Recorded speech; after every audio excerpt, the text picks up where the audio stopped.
Hey everyone, Jeremy here. It's Friday night and we're going to create some art. It's going to be great.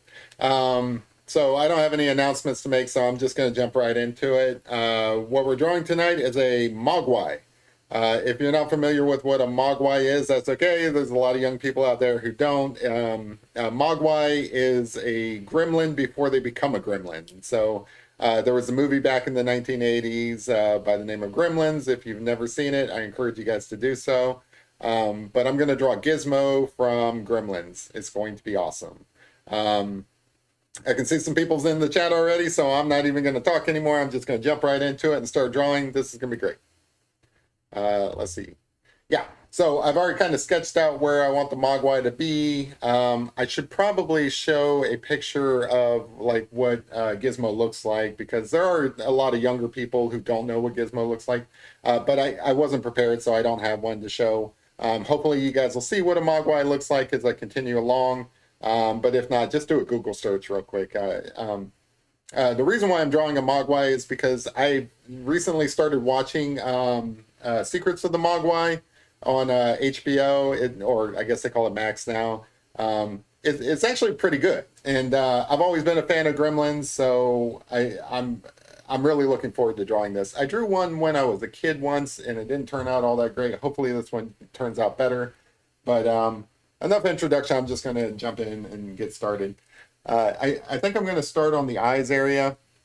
I guess that should give people a shout out before I actually start drawing. Hey Marble, hey Rome, hey kid, happy Friday, guys. Um, I'm actually looking forward to this weekend. It's going to be great. This week has been pretty busy, and this weekend is going to be super relaxing. Um, I've got a wedding I got to go to. Just a bunch of great things to look forward to. Hopefully, you guys are got weekend plans and are looking forward to your weekend as well.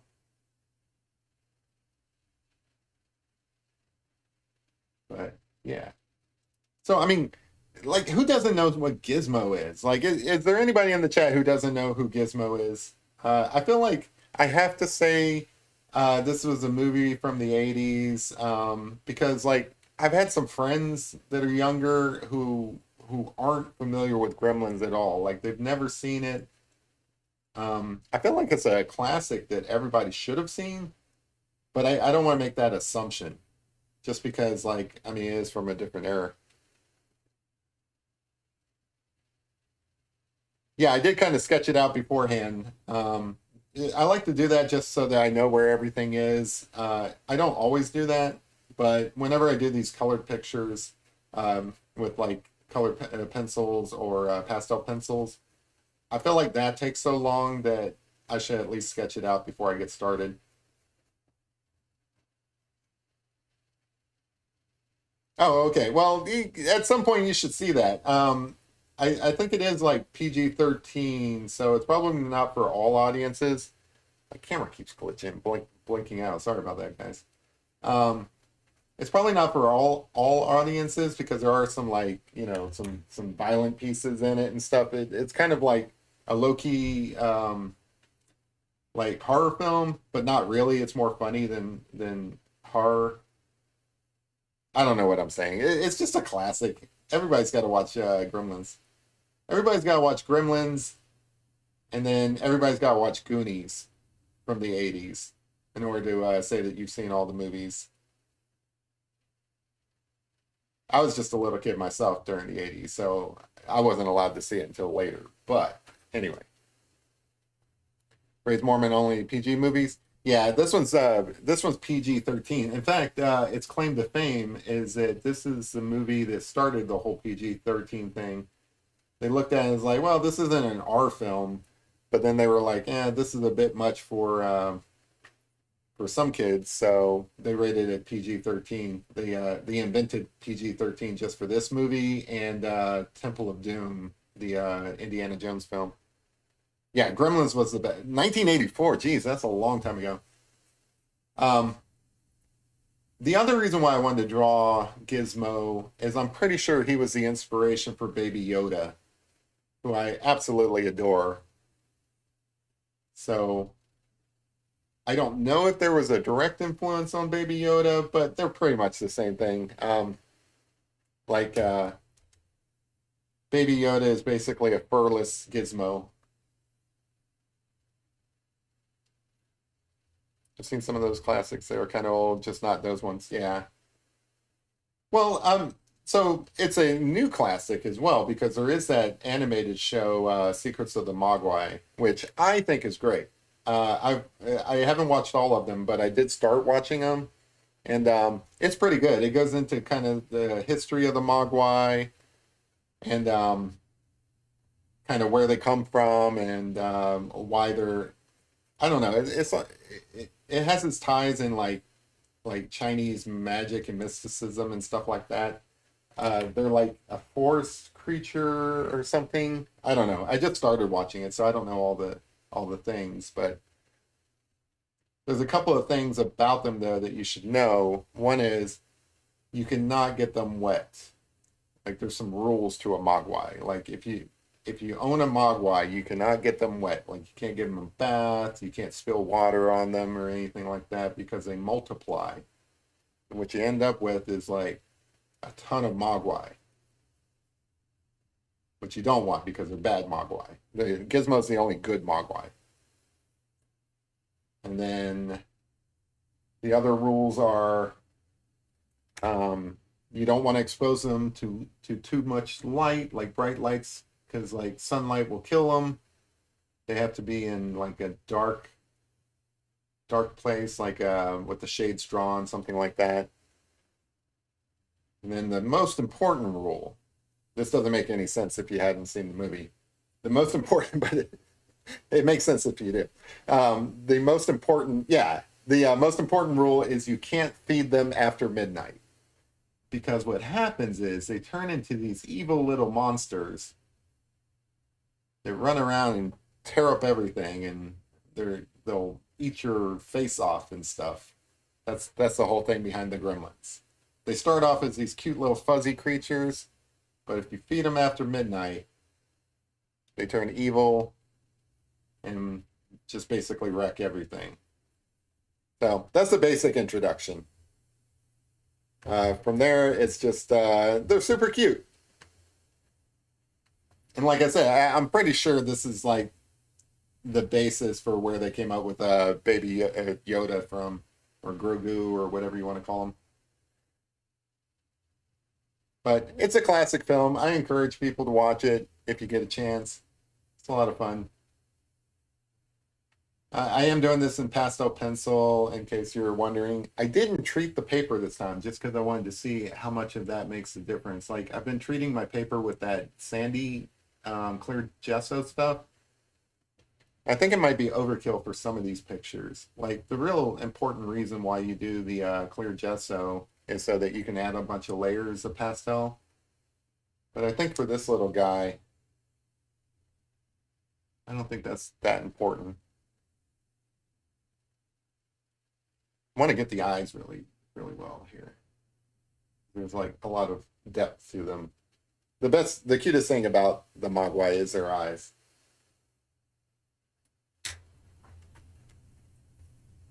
They're uh, they're the cutest little things. But yeah, I'm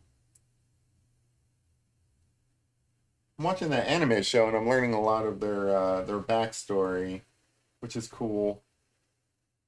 Like I feel like a lot of today's TV shows are based on some of these classics. Like I feel like this story has made it into like, well, first off, like Baby Yoda, but then like I don't know, some of the backstory for the Mogwai might show up in other animated shows. So I think it's kind of cool to go back to the source. I still think this guy's pretty relevant in pop culture. I don't know. There may be a lot of people out there who have no idea what what gremlins are, but I only say that because I had some coworkers that I brought up Gremlins too, and I brought up Goonies, and I guess they were in their 20s or something, and they hadn't seen these things, so they had no idea what I was talking about. I'm like, what? I guess 1984 is pretty far back. I mean, I was just a little kid myself, so I guess I can't fault them for not having seen it, but feel like you should definitely watch this movie. It's good. It stands up too. It like stands the test of time. I really like these pastel pencils because they're easy to blend. Like if I could totally do this in colored pencil, but these pastel pencils just make it a lot easier to blend and make smooth and all that stuff.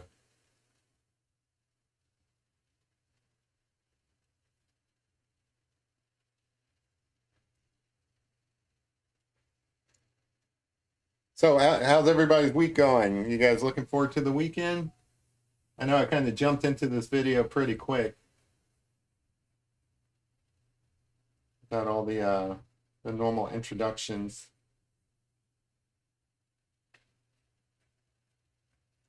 But I live vicariously through you guys, so I'm definitely interested in how you guys' weeks are going.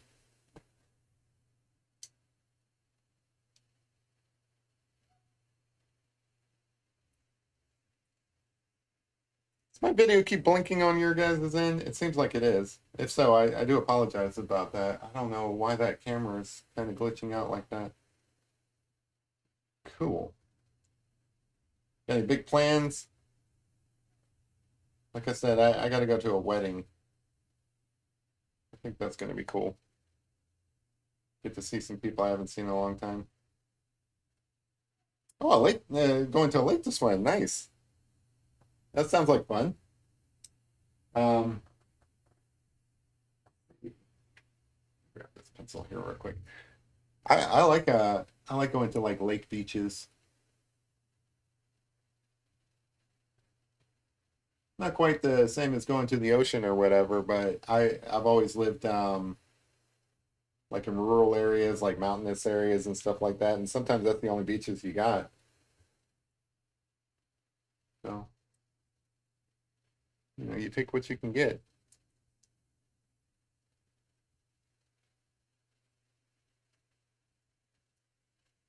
A lot of details in these eyes, it's a fake Muppet character, by the way. Like they used stop motion, stop camera animation to do these action scenes. So it's really just a puppet, but they took the time to put a lot of details into these guys. So they're going to do all that. I'm going to try to capture it.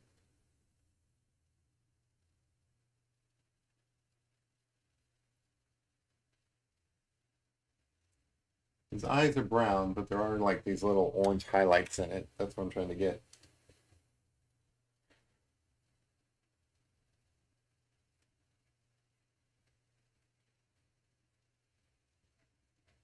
Yeah, I don't know how much of that gesso makes a difference because this is taking the pastel pencils pretty well. Maybe it's because I'm not putting in a lot of pastel down.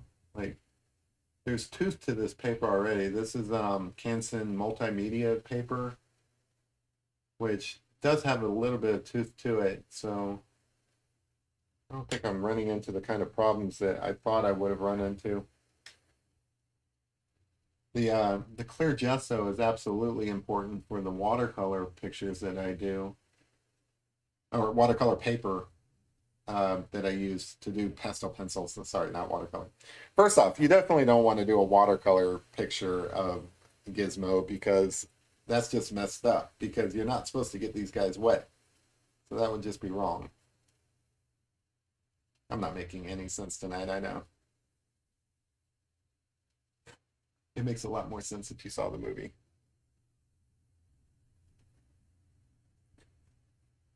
There was also something in the 90s called a Furby. I think these guys were the inspiration for that.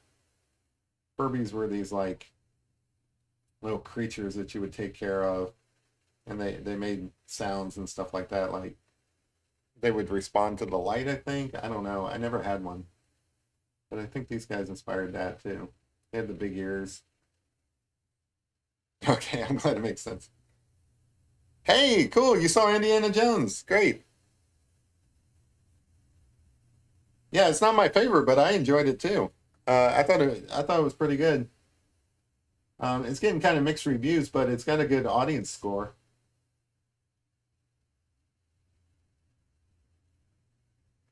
Yeah, I was looking forward to that ever since they announced it. Cool. All right, you guys understand. You guys know what Mogwais are. I don't have to explain it. I'm over explaining it. I get it. Get this little white light here, like this reflection. Oh yeah, the Furbies are creepy, but they had the big ears, and I think that those are definitely inspired by Gremlins.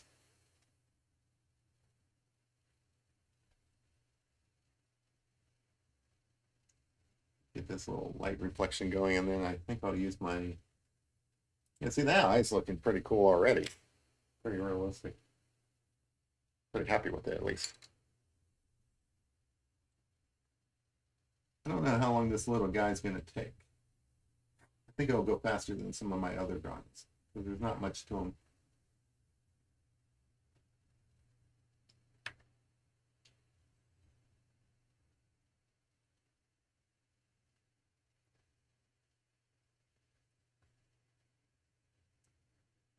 Yeah, Indiana Jones was awesome. I'm glad I got to see that. I went and saw it like the first day it came out, and especially the first 20 minutes of it is like classic Indiana Jones. And then, like I don't want to throw out any spoilers or anything like that, but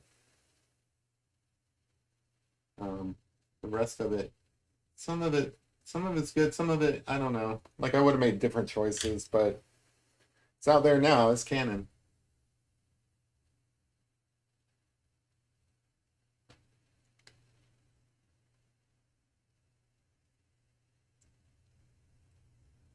Yeah, that's pretty cool, Will. Let me move on to the next one.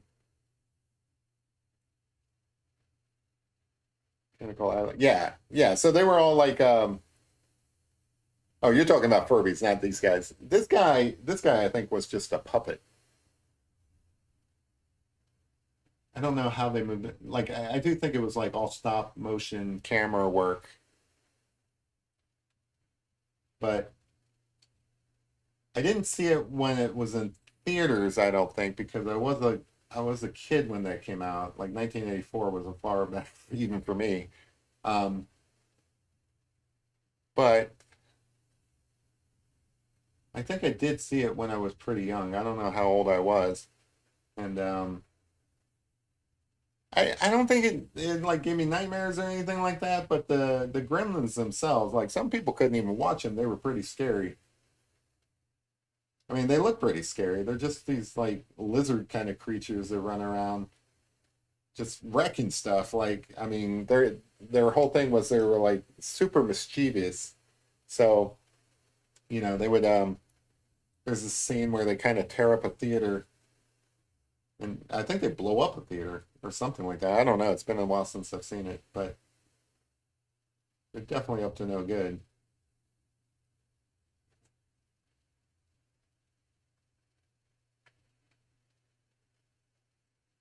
They're bringing back the Furbies this year. What? Maybe I should give them a second chance. They kind of creeped me out when I was when they first came out.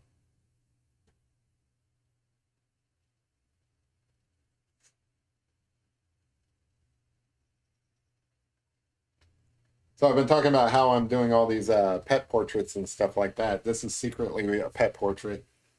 I would have loved to have had a gremlin growing up. I had a stuffed animal Gizmo. I'm not ashamed to admit it either. Yes, I had a stuffed animal.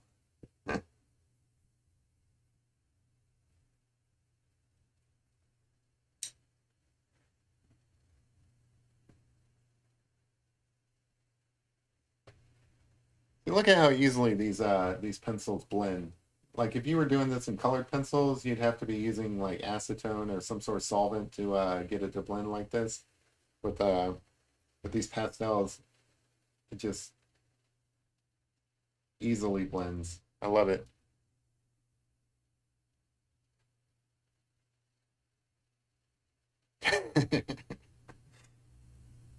Were the Furbies battery powered? I don't remember a lot because I never owned one. So I only heard of them.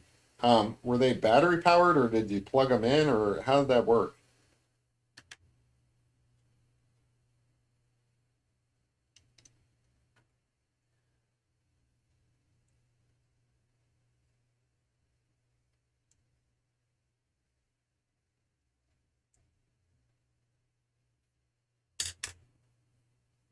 I can assume they probably had some battery. I keep getting them confused with Teddy Ruxpins. That's a deep pull. That's from like a long time ago. Teddy Ruxpins were these stuffed teddy bears. They had like a tape cassette in the back, and it would tell you stories or whatever, but whatever was on that tape, and its mouth would move along with it. I always thought that the Furbies were a lot like that, but I don't really know. I think I had a friend that had a Furby, but I didn't have one. I didn't have a lot of money. I didn't have the nice things.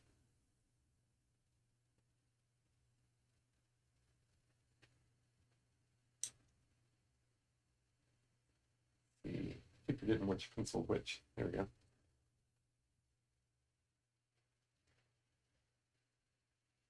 What are, do these guys? Yeah, they have eyelashes. Huh.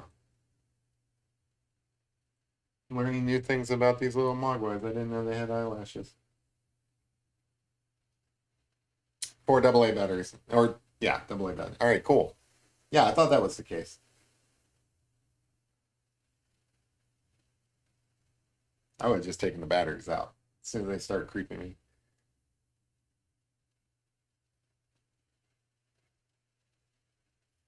I guess I should ask, any of you, do you guys have HBO, or I guess it's called Max now? Have you guys seen this animated show that they came out with? I like it. Again, I'm only like 2 episodes in. I kind of put it on while I'm having dinner or something like that, just to kind of have something to watch while my dogs are begging me for food. But I like it. I think it's kind of cool. I'm glad that they're keeping the story alive because I think they should make another live action movie of Gremlins. To be honest, they went to sleep when the batteries got low. Gotcha. That makes sense. That's pretty cool that it was smart enough to do that.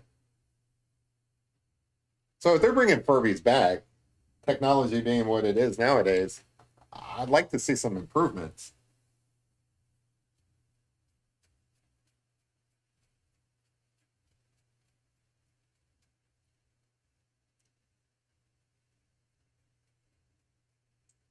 I feel like they should put that animated show out on like Hulu or something like that. It surprises me that it's on HBO. I would have thought that this would be something that, I don't know, like Netflix or something like that would have picked up. It seems perfect for Netflix. It seems strange to be on HBO.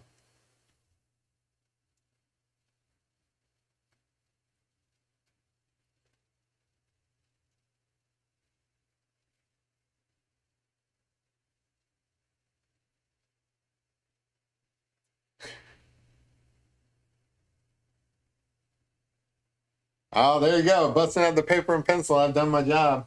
You've been influenced. I love it when people work on art while watching this. Any of you artists out there, I encourage that. You don't have to draw what I'm drawing, but draw along with me. I even renamed this stream to be "Draw with Me" just because I kind of want to encourage that, especially like on the Fridays, right? So like, I get it. People are busy on Tuesdays, which is the other day that I usually do the live streams, but on Fridays, you guys should be relaxing, drawing pictures. That's the way I see it. You guys should be thinking about the weekend, thinking about how much fun you're going to have over the weekend while drawing pictures of what you're going to do over the weekend.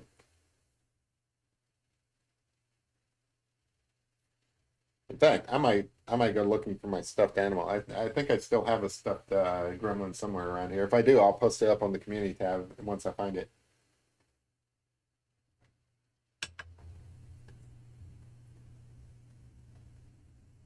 Yeah, I think that clear gesso process would have been overkill here, which is cool.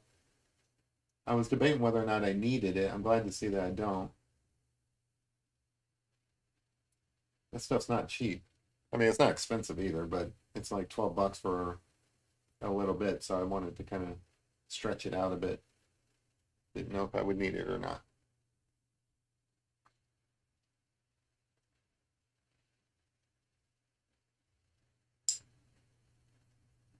I don't know if you guys are noticing or not, but I'm switching back and forth between the pencil and the blending stump. Like basically, every time I put down some pencil, I come right back and do the blending, which is just an easy process for me to kind of do it all at the same time. Theoretically, I could do the blending after or something like that, but this works for me.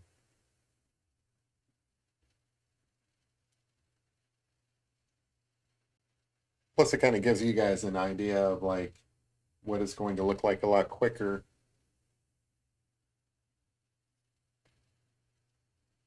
I think the next thing I need to draw after I'm done with these eyes is probably the ears because that'll give you, like, if you're not familiar with Gremlins at all, that'll definitely give you a sense of what the big deal is because, like, um, Gizmo's big thing was his big ears.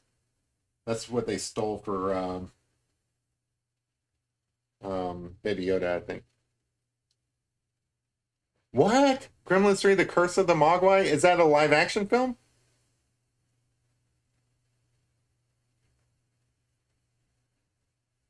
Everybody's giving away stickers. So, like, I feel like that's something I need to do too. Everybody, all the artists that I've seen, they trade stickers. Like, that's a big thing. I've seen it at Comic Cons. I've seen it like on YouTube. I feel like I need to make some stickers to give away.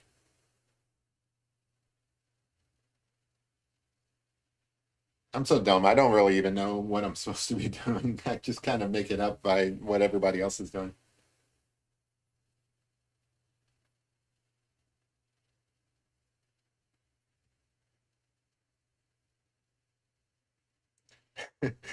Definitely don't want to do a gremlin in watercolor.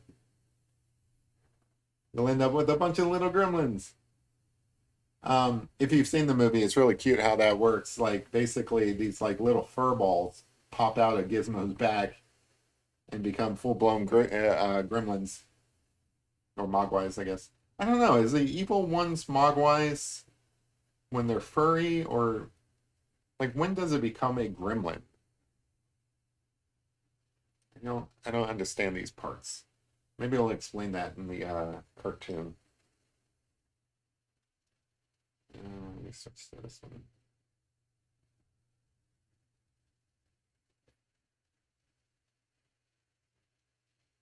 I might need to. I think this is a little bit dark here, so let me add some light. Let's smooth that out a little bit. Yeah, I think that's better. Sorry, I'm just talking to myself.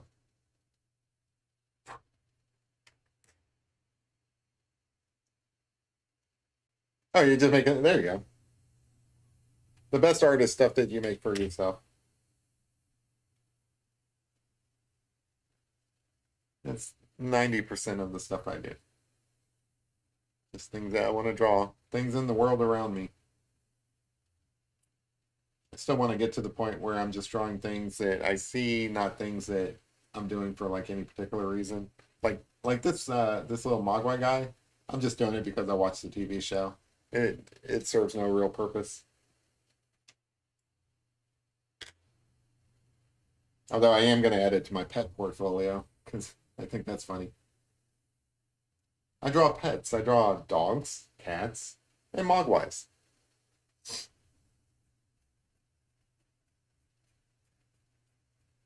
Everybody needs a Mogwai. They sing too. Oh, well, they kind of hum. I'm not gonna try to pretend to sing. I'm not a very good singer.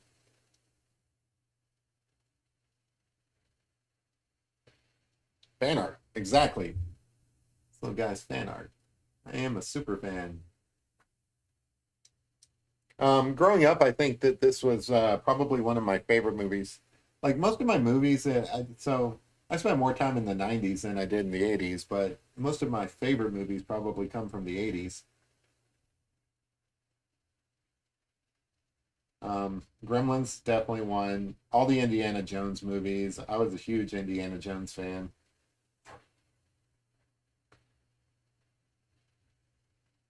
Ghostbusters. These are all 80s movies.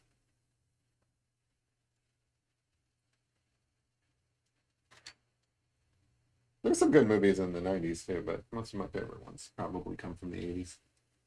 That was when I was a wee little kid. Formidable years, I guess.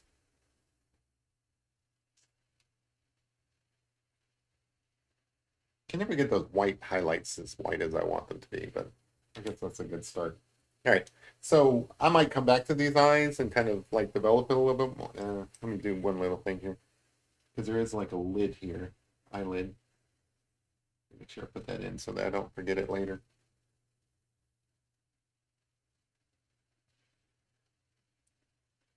Um, yeah, I think that's good enough for now. I'm gonna move on to the ears just to get those kind of roughed out. Yeah, the Mogwai definitely rounds out my pet portfolio. Although you had a good point, there are a lot of pets that I hadn't considered putting in. Um, I think I mentioned this on Tuesday, but my brother was visiting for like July 4th, and he invited me out to dinner, and the place where the dinner was at was like this like little ramen house, and it was right next to a pet store. So I'm like, oh, you know what? While I'm waiting for everybody to show up, I'm gonna go up to this pet store, and I was looking around, and they had a hedgehog, and they had some ferrets, and they had some guinea pigs, all these different things that I never considered drawing. I mean, I drew the hedgehog just because hedgehogs are awesome. But they had a like a guinea pig. I never even thought to draw a guinea pig, and they had some turtles. Those are pets, you know. So I don't think my pet portfolio is ever going to be finished, to be honest. They had some they had some snakes, they had some lizards, bearded dragons. You know, there's a lot of things that people keep as pet. Oh, they had these mice, and the mice were cute.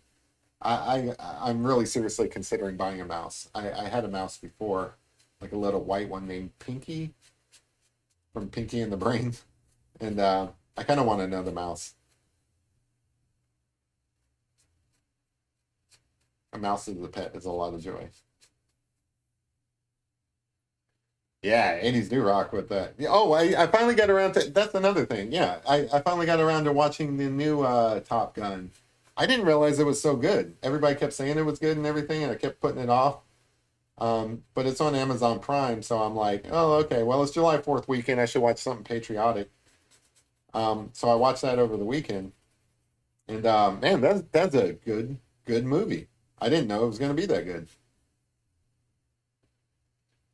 Ah, a bird would be awesome. I would love to have a bird. So you have a bird and a bearded dragon? That's great. Or maybe you're just saying you want one. I don't know. Like if you have one, that's awesome. I'm jealous. I should consider drawing birds. I really should because I like birds, and there's like a lot to like about drawing birds. Like there's I don't know, just a lot of detail and color. Birds are definitely something that is going to be drawn on this show. I guarantee it. I drew a parrot one time, and I enjoyed it. Oh, that one was fun because I did it in crayon, melted crayon, which I should really come back to because I like that process using crayon wax to draw with or paint with, really. Oh, two cockatiels. Oh, that's awesome. Those are real birds. Neat. I'd probably end up with like a little finch or something. Yeah, close enough. I knew what you were talking about. That's all that matters. So, like, yeah, this is the kind of ears that these guys have. Totally, totally the inspiration for Baby Yoda. Hey, Tyler, how's it going?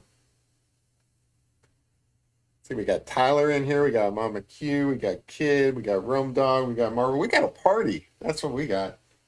We got a party going on. So happy to see you guys. Hopefully, everybody's looking forward to their weekends, got good plans and such. I mentioned at the outset I'm going to a wedding. It's actually at an art gallery, which is going to be kind of cool. Like, obviously, it's people I know, so I'm gonna say hi to them. But when they ain't looking, I'm gonna go and explore some art.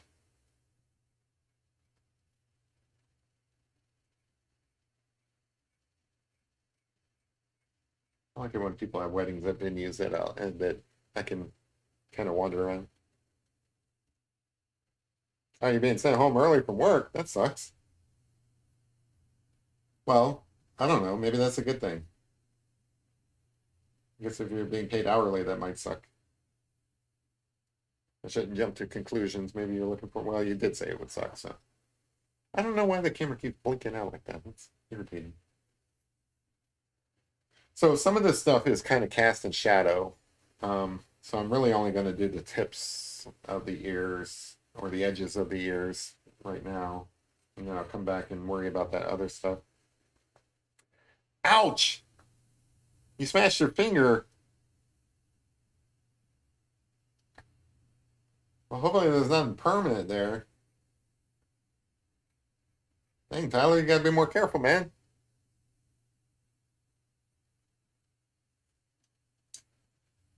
I wouldn't be worried about being sent home from work. I'd go and get that checked out, make sure you didn't break it or something. Oh, cool. Dog sketch. That's promising. All right. So I'm gonna leave this ear to simmer because like a lot of this is shadow. So I'll come back to this ear. I want to come over to this lighter ear and get that kind of penciled in. I'm gonna so like I had sketched this a little bit too thick, so I'm gonna remove some of this my eraser that had dog hair stuck in it. I'm gonna remove some of this pencil that I put down. Kind of lighten that up so that I don't have to fight against the pencil.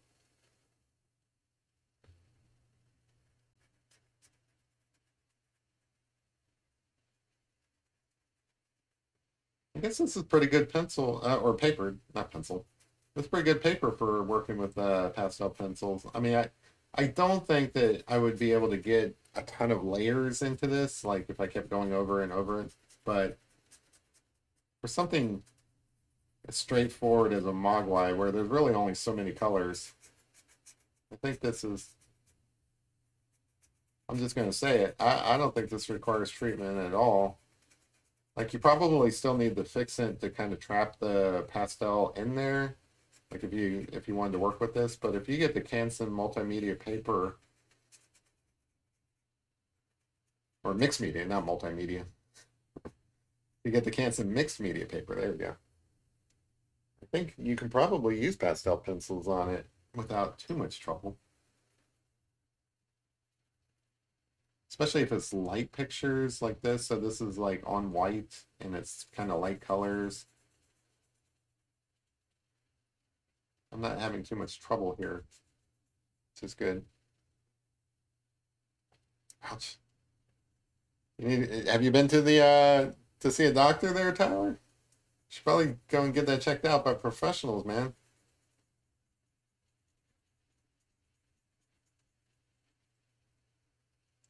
Hey, if that happened at the job, maybe you can get like, I don't know, workers' compensation or something. Then you won't have to go back so much. This is not legal advice. I don't give legal advice on this show. I'm just noting.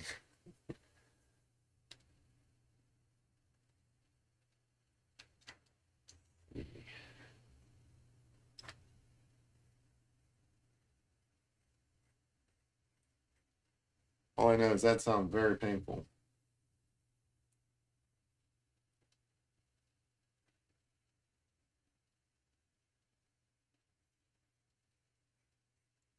So how is this not a Baby Yoda ear? That's what I'm wondering. It's a different color.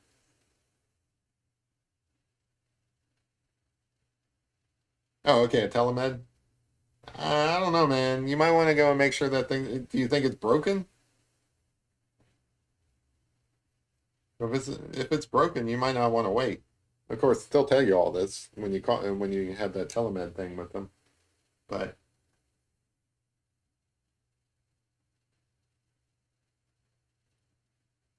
I've uh I've broken my finger twice, I think, and I've broken my leg 3 times. Once in the ankle, once just above the ankle, and I think there was a third time when I was running down a hill, but that might have just been like a stress fracture or something like that.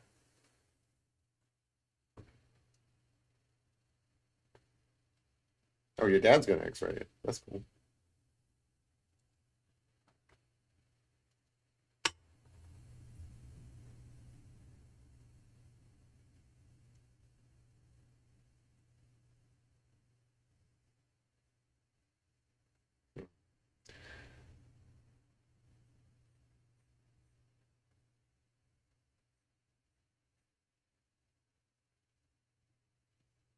Ouch! Chipped a tooth on a McDonald's hash brown. I just saw that.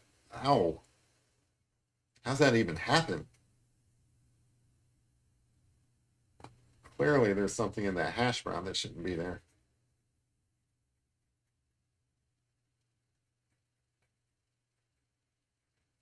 These ears are so cool. They're kind of like scalloped, I guess.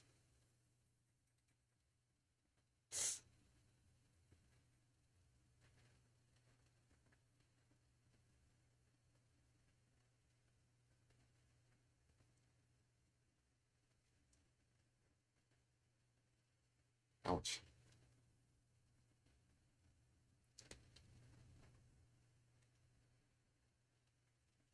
And you guys talking about broken bones? Yeah, pains me just thinking about it.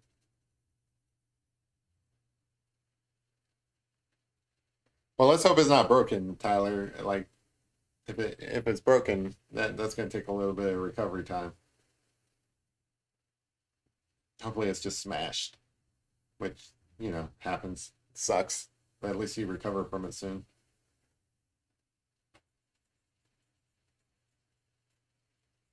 Sending out healing thoughts your way, buddy. I don't know if that stuff works, but it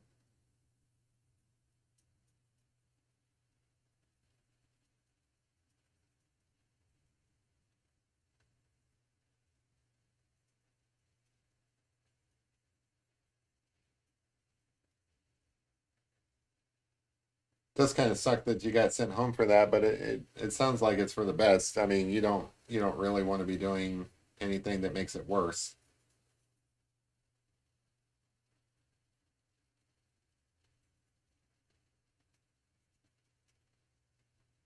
All right, I think that's a good start of the year. We'll come back to it.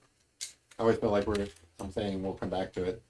But so the next thing to know about Gizmo is that he has brown fur with white. So like the belly's white.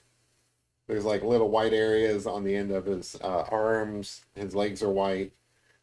It's almost like he's wearing a jacket that's brown. So that part's brown. Um, his face is all brown except for one eye patch. He has like a white eye patch, which is kind of cool. So he's kind of like got a spot. And then all the gremlins that he spawns when he gets wet, they all have different markings. It's kind of like a dog. Um, so you know Gizmo because he has the one white eye kind of spot. And then the evil baddie in the movie, he has kind of like a stripe. It's kind of like a mohawk. That's how you know that he's the bad guy. Because back there in the 80s, people who had mohawks, they were the bad guys for the punk music, which is something I enjoy. I love punk music.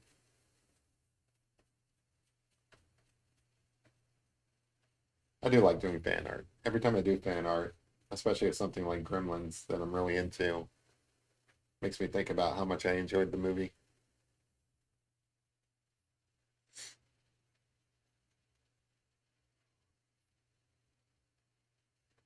I don't want to just do fan art, but whenever I do fan art, I enjoy it.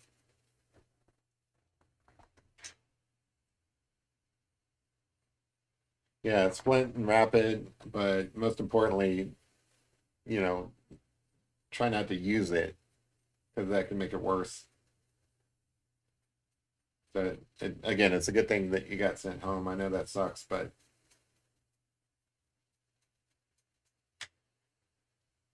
let's see. Got some white fur up in here.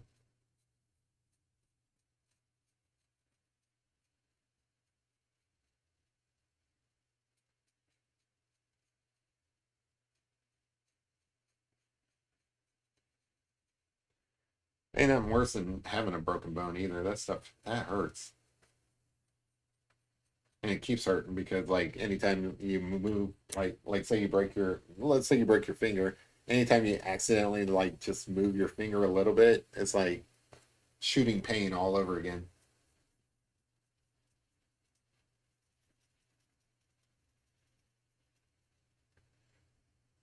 There's like little bits of white up here. Also, like if you're looking at Gizmo from the back, he has a big white patch on the back of his head as well. That's how you can. I mean, it's almost like the people who created Gizmo kind of put some thought into like all the different angles he would be seen from, and the idea that there would be a bunch of other little gremlins running around, and you'd have to be able to pick out uh, Gizmo out of the bunch of them. I don't know if I mentioned or not, but this guy's name is Gizmo. I forget sometimes what I've already covered.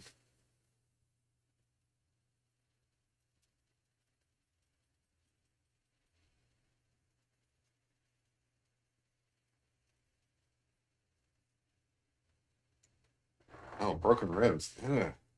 Man, you guys are making me cringe today. Just thinking about it. What movie did you buy today, Tyler? Hopefully it's a good one. Did you buy Gremlins? That'd be weird.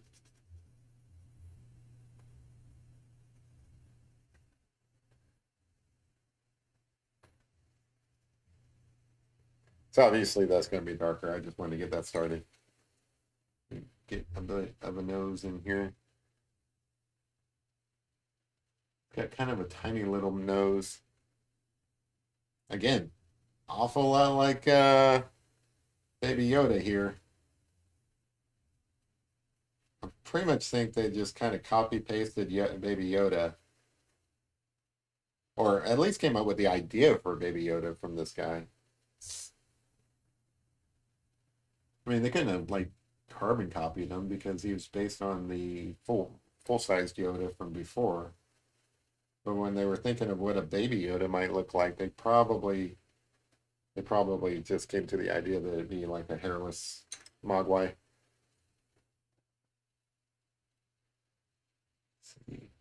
Kind of a kind of a pig nose, like not very clear nostrils here.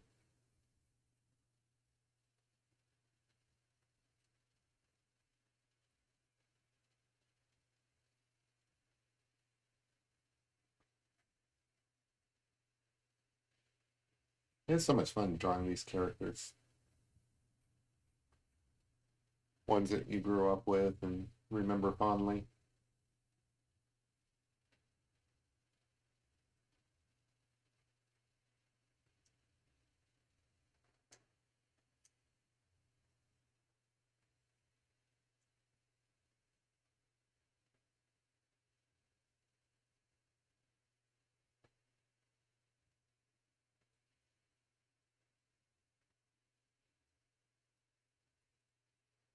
For those of you guys who know Copper Dan, I know not all of you guys do. He was looking for some things that he could auction off for like a cancer charity thing, and I told him I'd give him that castle picture that I drew that's inspired by the Forrest Finn treasure hunt. So be looking for that. He said he was going to put out a video at some point. So I thought it'd be kind of cool to offer that up as something he could sell to go towards a donation for that. So if you were interested in supporting all that, just be on the lookout for it. I just thought about that because I just promised that to him earlier in the day, and I got to remember to get it out in the mail, which I kind of suck at.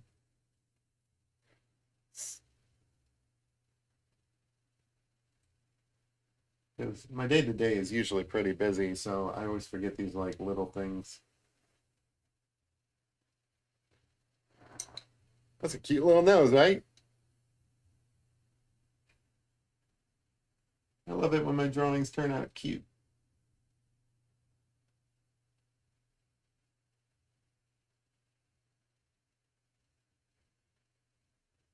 It's not enough just to draw something. It's a lot of fun drawing cute things.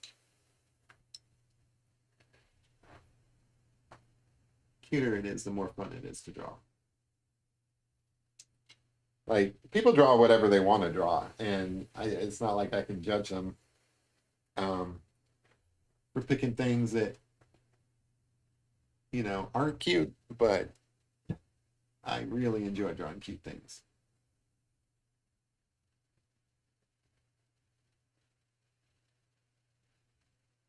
Like there's some artists out there looking to be edgy and things like that. That's all cool and everything, but I don't know.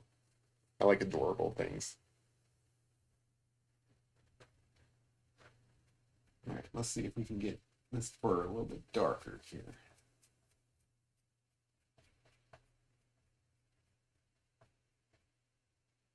Separate it out from the eyeballs.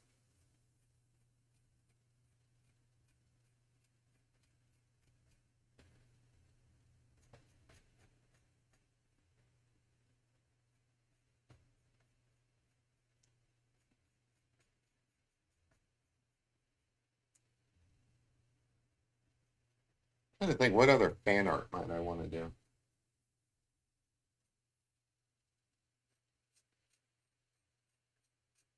I was thinking about doing the Little Mermaid when the Little Mermaid movie came out, but I kind of missed the window on that. I was busy and didn't get to it.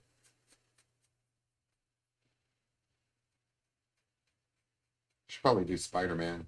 I think Spider-Man's still in theaters.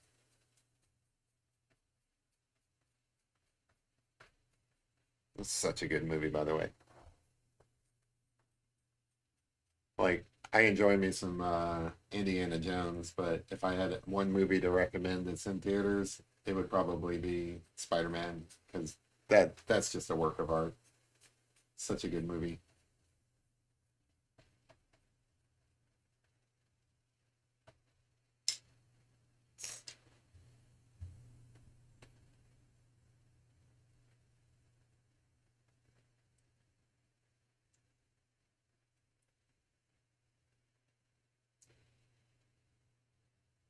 So as you guys can see, the process for drawing in with these pastel pencils is really just you put down, I've mentioned this before, but there might be new people watching, um, either now or like in the future.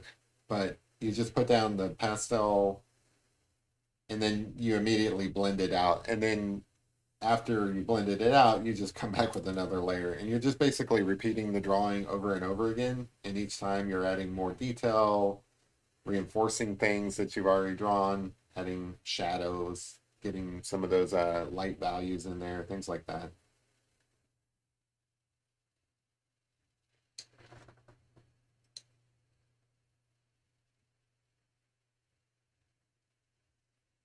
Like I put down some brown, coming back over with this darker blackish bit.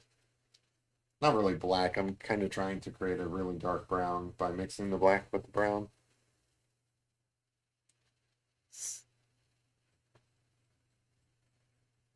And when doing fur, you kind of try to follow the fur direction. So in this case, it kind of radiates out. And then blend it some more.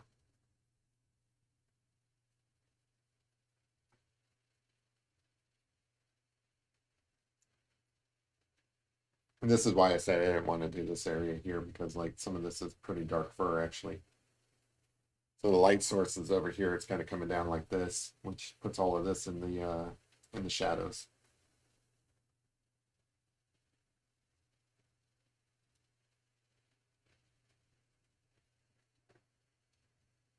That's the way of it. The eyes are so cute, aren't they? I agree with you, Marvel. They're just so big and brown and like soulful. Like honestly, so you know, there are some horror parts in the film, and it's not for everybody. But if you do get a chance, I do recommend this movie. Um, probably the PG-13 is correct. Where if you're under 13, you should probably, really consider whether or not it's appropriate for you. But otherwise, or if you're really squeamish and you just don't like, scary movies at all, I don't think it's that scary. I thought it was more funny than anything else. Um, more mischief than actual, like, there's some jump scares, I guess, in it, and the gremlins themselves are kind of scary looking, but I don't remember it being that scary. That was just my point of view. I don't know. Hey, Rubber G, how's it going?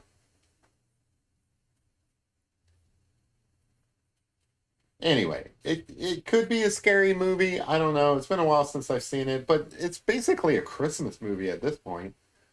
They show it every Christmas because it takes place during Christmas. I don't want to. I don't think it's a spoiler to say that Gizmo was a gift, like a pet, almost given to somebody as a Christmas gift. I don't think that's too much of a spoiler because it's just basically part of the plot. Um, so I count it as a Christmas movie. I don't count it as a scary movie. Like you wouldn't watch this at Halloween. You would watch this at Christmas. Christmas classic. But I don't want to lead anybody astray. Like if you're not into like scary movies, then maybe you might want to have a second thought at it. But otherwise,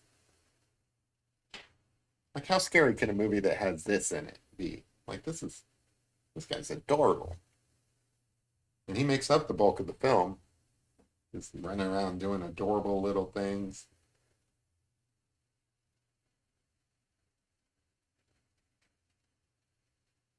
He wears a little football helmet at one point. It's cute, cute little fur ball. Oh, and he drives a little Barbie car. I forgot about that. Yeah, see, I gotta shut up or else I'm gonna throw out too many spoilers. But I mean, come on, the movie came out in 1984. I feel like we're way past spoiler territory at this point. But I don't think it like destroys the film for anybody to tell you that Gizmo drives around in a car at some point. That's just that's just adorable. Speaking of which, there's a Barbie movie coming out soon. I wonder if that's gonna be any good. I don't think I'm gonna watch it. I'm just curious.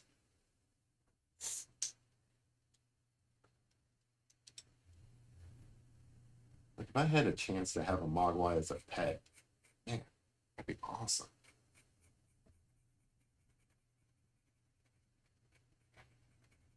Not that I don't like my own pets, the ones that I currently have. They're just not a Mogwai, that's all.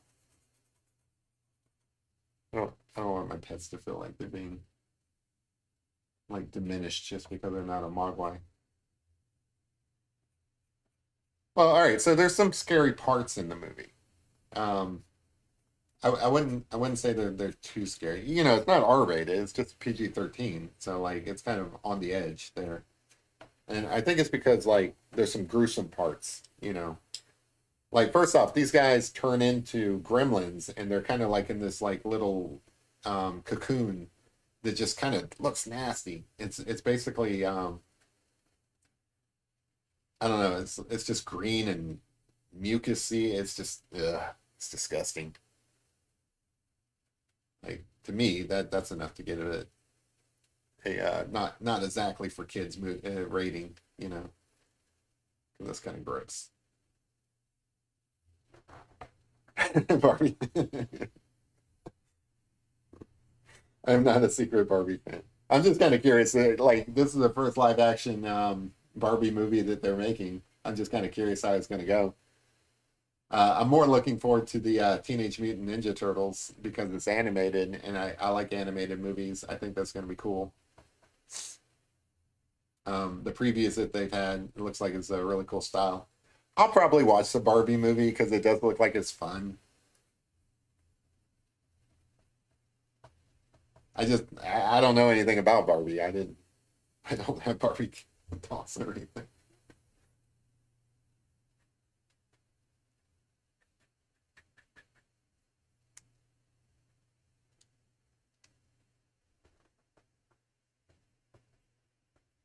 But I don't know. Maybe it might be good. It's got Margot Robbie in it. I think that's her name, and she's a good actress.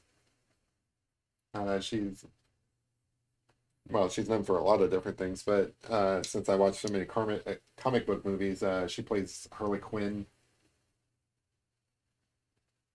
and she's pretty good at that.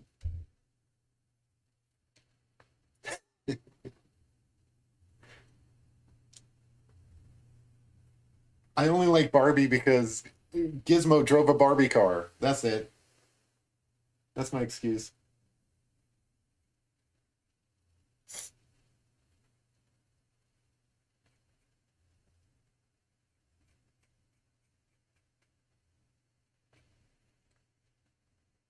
I guess it's like a little remote control car too. I don't know. Plastic hair in one arm. That sounds so sad. Not even a full Ken doll.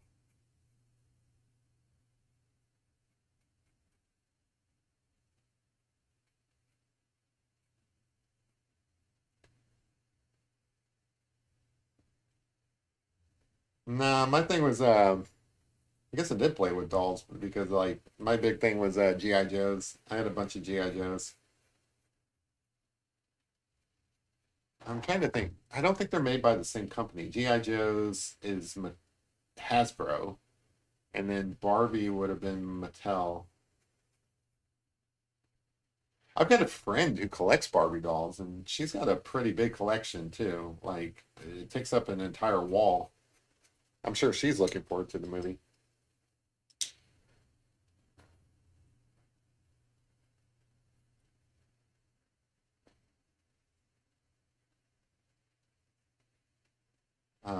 And I think I'm at least aware of who Barbie and Ken are, but that's about it.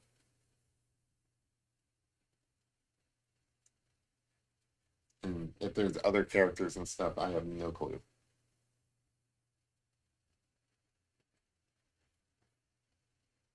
See how we doing on time? Yeah, step it up. I didn't realize there was so much detail in this Mogwai. Let's see, so there is a bit of white behind his ear because that's that white patch I was telling you about. Let me take a moment here. There's some white behind his ear, and that's that white patch that I was mentioning on the back of his head. Kind of wraps around to the front. So I need to make sure I get that in there.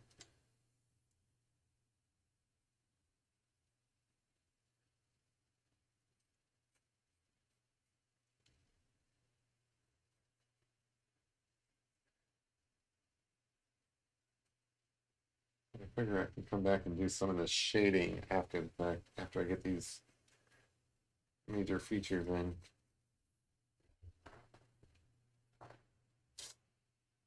Littlest Pet Shop Girly. I think I've heard of those. I've got a niece who's into all those things, so I think I'm aware of that.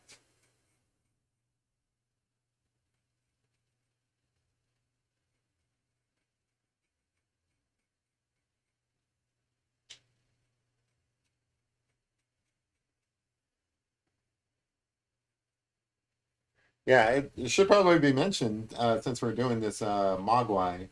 Like, obviously, this guy was created just to sell merchandise. Like, that was a big thing back in the day. Like, you really couldn't do a movie unless you had something, some sort of merchandise tie-in. I don't know if that's the case now. I mean, it certainly is with like Marvel movies and things like that, but they sold the crap ton out of these little Mogwai guys. Like I mentioned, I have a stuffed animal still as an adult of this little guy, and I remember there was a whole bunch of those different things, and he was on like I don't know, like clothes, and they had lunch boxes back then. He was on all the lunch boxes. This little guy was everywhere because he's so adorable. Everybody wanted him. So the big thing was the stuffed animals, but yeah, backpacks, all that stuff is a big thing. I don't know why I forgot about Back to the Future when I was naming off '80s movies. I forgot that came out mid '80s. That was a great movie. Some of these are like timeless classics. Like I would consider Gremlins to be a timeless classic. Like you can go back and watch it today, and sure, yeah, things look a little bit like out of date. Like obviously all the cars are out of date. Um, you know, things like that. But the story could take place nowadays, I think. They like they could redo. In fact, I think they should probably. Well, somebody mentioned Gremlins 3 is coming out. If that's a live action movie, I don't think that it's going to be that much different from the originals. Like I hope they still do all the stop action animation and they don't try to CGI it and stuff because one of the appeals was I mean these guys were like little Muppets running around and that was kind of cool. Like if they tried to do it CGI, I think that that would kind of like take away from it. And I hope it does well. Like movies are kind of walking the line between nostalgia and I think audiences are kind of getting a little tired of it. Like they're tired of seeing, you know, things that are obviously just being made because I don't know, people remember them. But I think this is a good candidate to like kind of revamp, not redo. Like I don't want to see them reboot it, but breathe new life into it. I think that this is a good one for that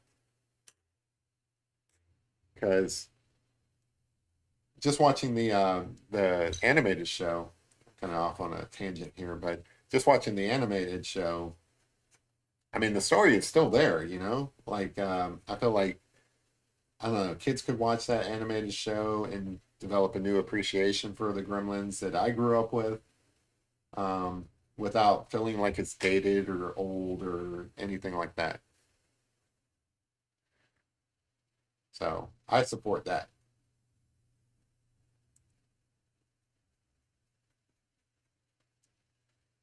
Some of the things from I don't know the '80s or '90s or stuff like I don't know like are people still even into the Teenage Mutant Ninja Turtles? I guess probably.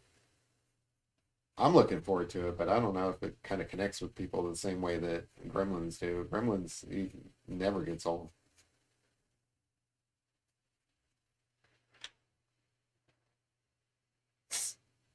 Oh, Princess Bride. Yeah, there's a classic. That's from the '80s too, I guess. Yeah, that will never get old. That's one of my all-time favorite movies, to be honest, and I'm a dude.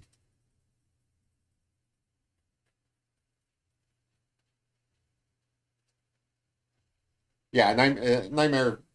Well, okay, all right. So I guess people are still into Teenage Mutant Ninja Turtles, but Nightmare Before Christmas is definitely a classic.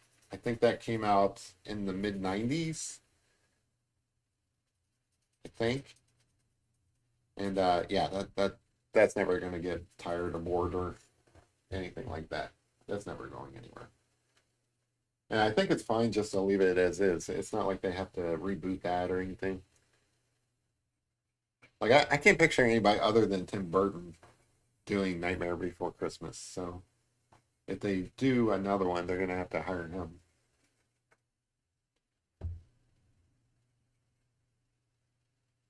I think I'm gonna like the new movie. Like when's that even come out? I feel like that's coming out soon.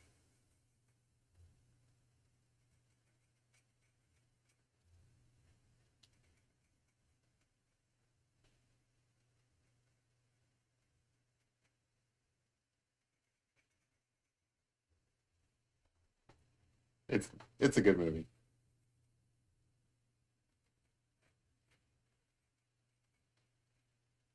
I feel like I need to draw Jack and what was her name in the movie?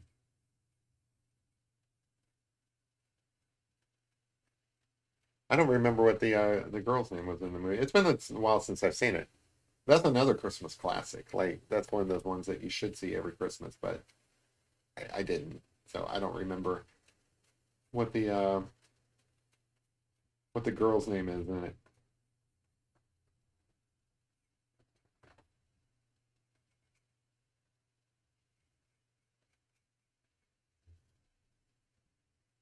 Turtles on Hulu. So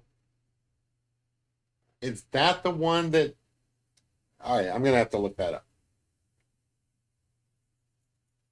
because if that's the movie that they've been advertising, I have Hulu. I can watch that now. I thought it was coming out in theaters.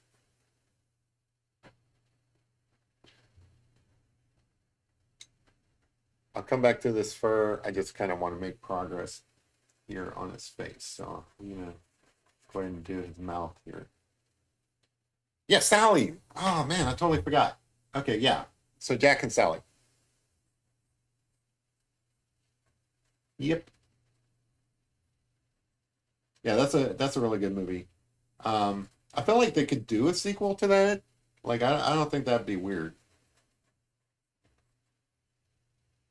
Like I mean, obviously he learned a big lesson during that movie, so they'd have to take some other approach to it instead of like teaching him the same lesson. But I feel like there's room there for a sequel. Like just kind of touching base with them.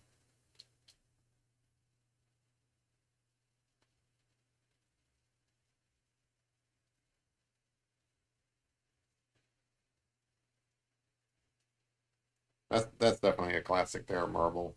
Like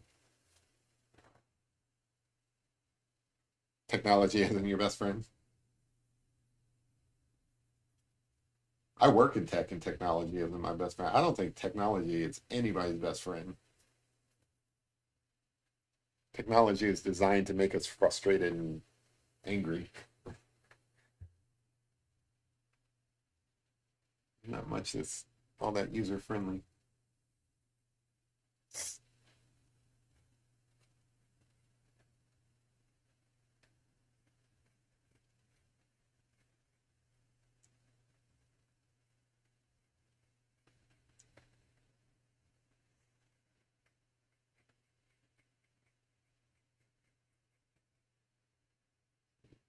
Kind of like a little lip going here.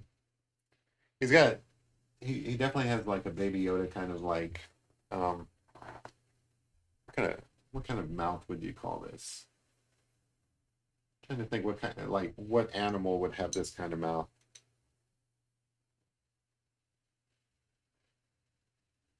Yeah, I guess some movies don't really need sequels. That's a good point. Like I enjoyed the new Indiana Jones film, but if you ask me if I felt like it needed to be made, like there was a story there that needed to be told, I'd probably say no.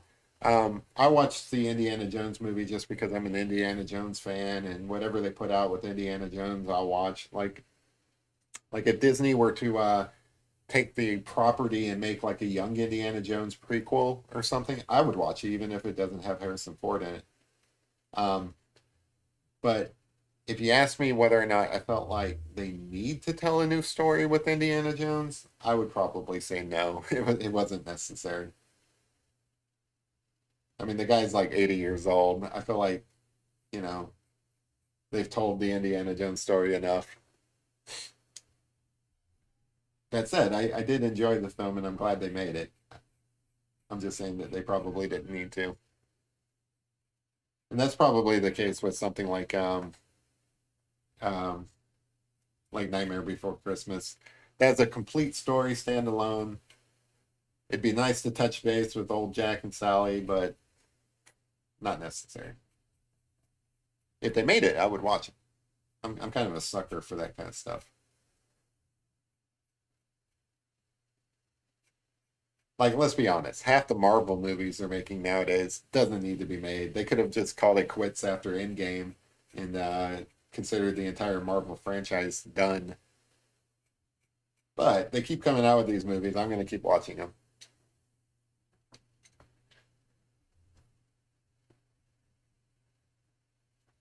because I am a comic book fan. I just like art, and you know, obviously, graphic novels are where you're going to find some of that stuff.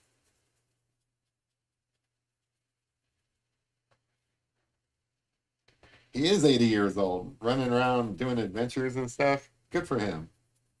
But 80 years old, I don't know, man. That's a bit old. Now, Harrison Ford, if you're watching this, I didn't mean to call you an old man, but you know, you're old.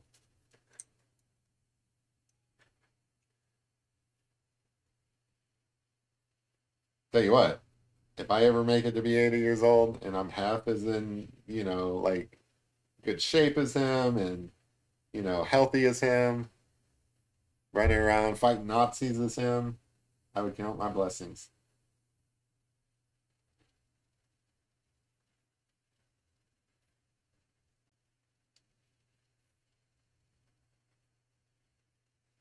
I don't think Harrison Ford is watching my show. He's probably mad at me because that one time I drew Indiana Jones, it didn't turn out well. Like, not all my drawings turn out well. Like, I tried to draw Indiana Jones, and who's the guy I think he looks like? I think he looked like the guy from Titanic, but not Jack, the bad guy. I think oh man, what's his name? Billy Zane. I think I accidentally drew Billy Zane's face on Indiana Jones's body. So if Harrison Ford ever watches my show, he's gonna see that and he's gonna be so mad at me with good reason. I'm just joking. Harrison, can I call you Harry? If you are watching my show, I'm your biggest fan. I loved all your movies.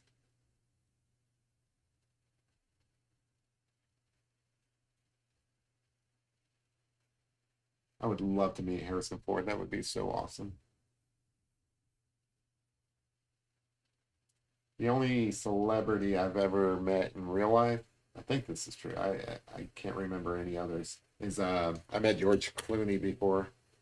Yeah, I drew Harrison Ford as Indiana Jones, and his face came out looking like Billy Zane.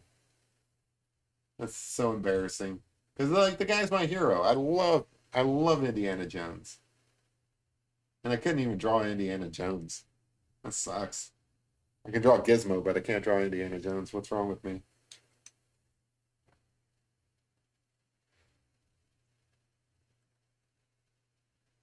But I got to meet George Clooney before because he's from this area where I live, and his folks live in Kentucky, and he comes back to say hi to them every now and then. And you definitely have to be an older person to know this, but his aunt, Rosemary Clooney, she was a big singer back in the day. I think during like the '60s and stuff, and she was from this area as well. And she passed away, I don't know, I want to say 15 years ago.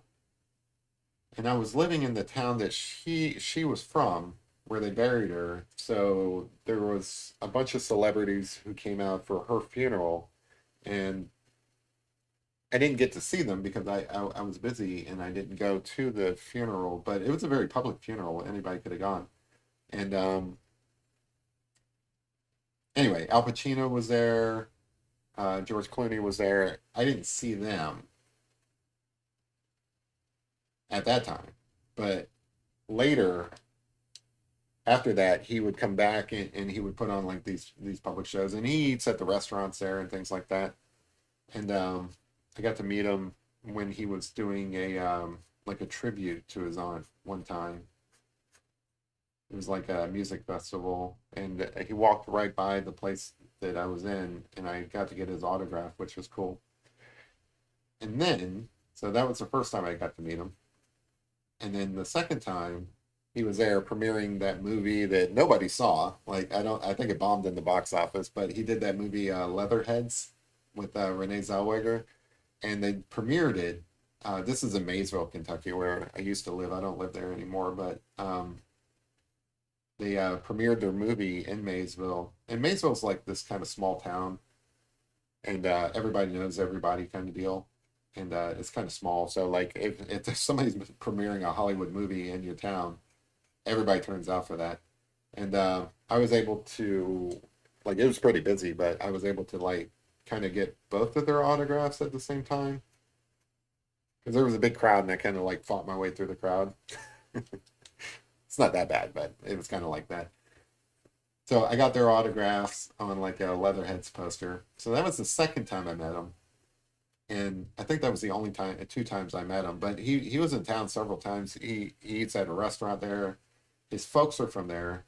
I've talked to his folks many times actually because obviously they're retired, and they're just part of the community. So they they gave talks at the community college there sometimes, and I actually got to hold the door open for George Clooney's mom, which was kind of cool, as she was exiting from one of those things.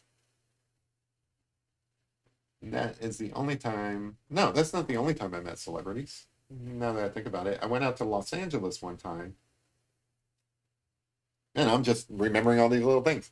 I went out to Los Angeles one time, and I was staying in a hotel, and they happened to be filming CSI Miami there.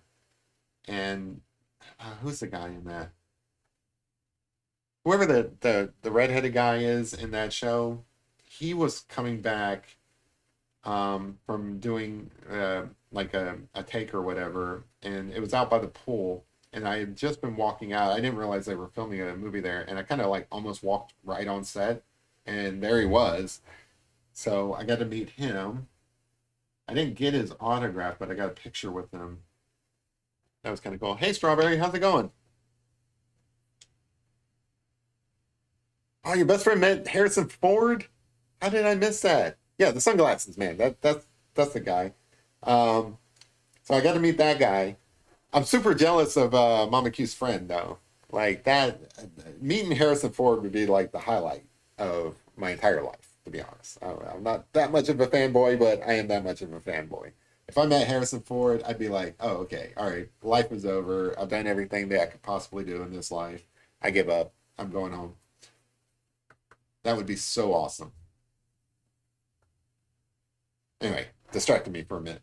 Um, I want to say that guy's name is David something or another. I don't remember his name. Anyway, so I met that guy, and then there was some other guy. He was on that show back in the day, Heroes, and I forget the guy's name, but he was one of the villains of that, and he was walking around Venice Beach. I got to see him. I didn't talk to him or anything. In fact, I think I annoyed him because I stopped to take a picture, and he was like, "Why you bother me, dude?"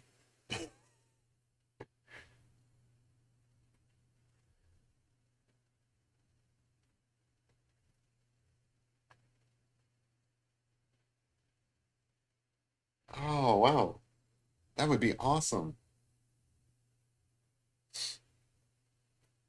Harrison Ford is just the coolest guy. I know he's older than dirt, but he's so if you think of all the classic movies from all time, all the different things he was in, that dude, first off, Han Solo, I arguably bigger than Indiana Jones. So Han Solo is one, Indiana Jones is two. He was in the Blade Runner franchise, which is another great one. Um, he played Jack Ryan for many years. That guy's a living legend.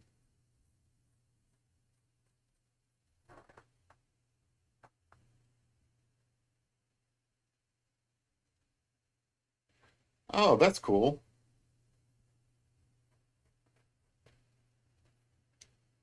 Yeah, it celebrities are fun.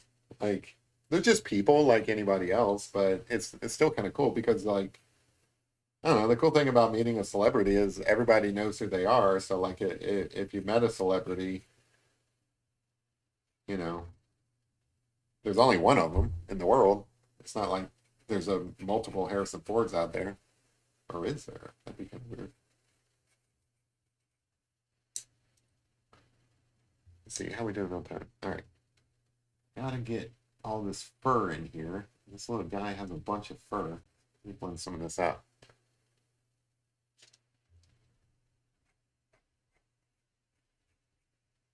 I get some darker bits in there.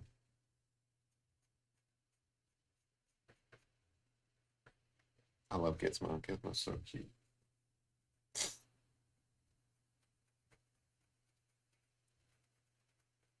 That's so adorable. Yes, Harrison Ford has very strong feelings about whether you should be on his plane. That's hilarious. I mean, so the weird thing about him doing Indiana Jones again, which again, I saw the movie, I enjoyed it. For those of you who haven't seen it, if you're an Indiana Jones fan, like the audience reviews are kind of mixed and stuff. You may like it, you may not. I'm not here to tell you whether or not you should see it or whether or not you'll like it. All I can say is that when I saw it, I liked it. But it is surprising for that guy to reprise his role as Indiana Jones because he was a little bit older when he did Air Force One, and think how far back Air Force One it was. I mean, the guy was kind of old when he did Kingdom of the Crystal Skull. That was what, uh, close to 20 years ago, like 15 years ago at least. Kingdom of the Crystal Skull was 2008. That's about 15 years. So he was kind of old then. And then now he's out there, adventuring again. That's cool. I'm just saying that like it's surprising because the guy's older than dirt.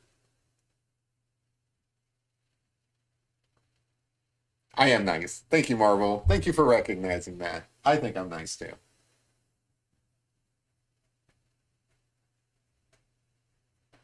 You know what I'm thankful for? All the people who show up in this chat.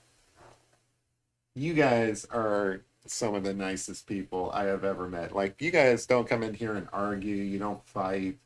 You guys just come in here and chill and enjoy art. And I appreciate that because, like, it could totally be different. Like, you guys could be in here causing issues that I have to deal with while I'm trying to draw pictures and stuff. But you guys don't. You guys have some of the coolest conversations. You guys bring up some of the most interesting things. You guys bring up things like that I don't even know. Like I learned stuff just from listening to you guys. So that's really kind of cool. Thanks, Mama Q. So anyway, if in case I haven't said it recently, I appreciate you guys. You guys make me look forward to doing these things when it could be like I'm gonna draw pictures regardless. Like you guys don't need to be here for me to draw pictures, but you guys make drawing pictures enjoyable, which is something, I have no right to expect or ask for or any of that stuff. You guys bring the niceness. Now, if any of you guys know Harrison Ford and you can get Harrison Ford in here, that would be so cool. I want to meet Harrison Ford and I want to meet Gizmo.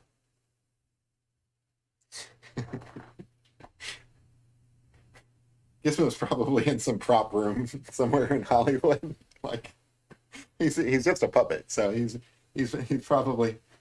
Oh, that makes me sad because I'm sitting here thinking like, yeah, he is just a prop. He's just a puppet. He's probably in some like closet somewhere in Hollywood collecting dust, or maybe they sold him off to like I don't know some rich student, some auction or something like that. And he's sitting on somebody's shop. Hopefully he's in a glass case or something. That would be great. Hey Lorraine, how's it going?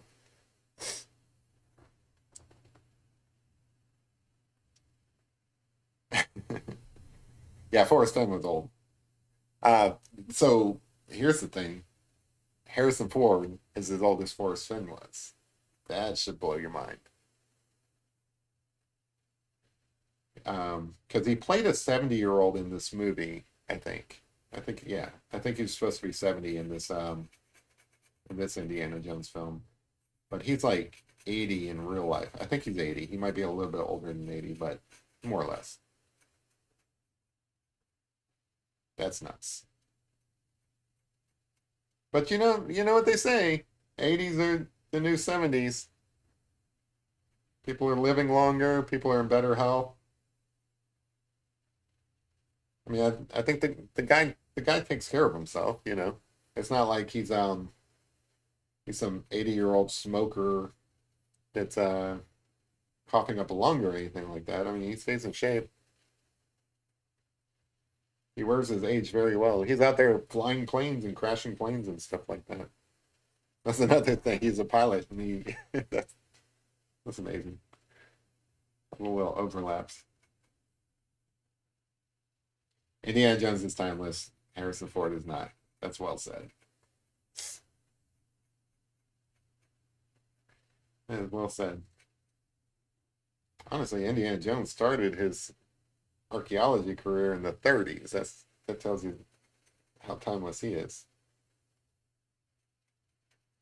The 1930s is when Indiana Jones was running around fighting Nazis.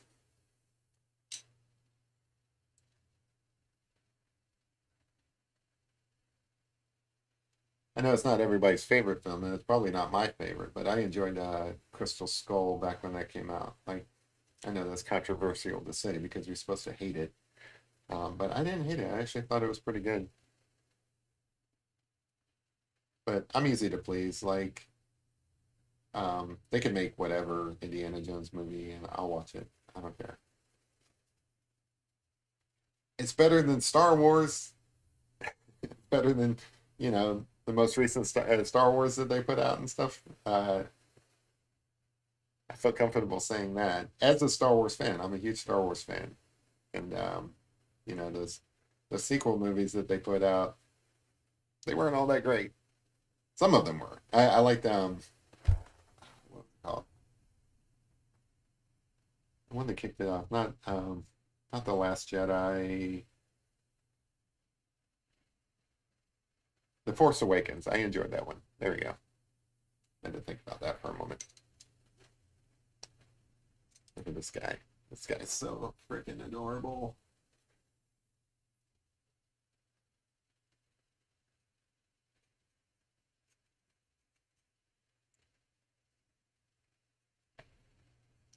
I just want to squeeze this little dude. Uh, he's so cute.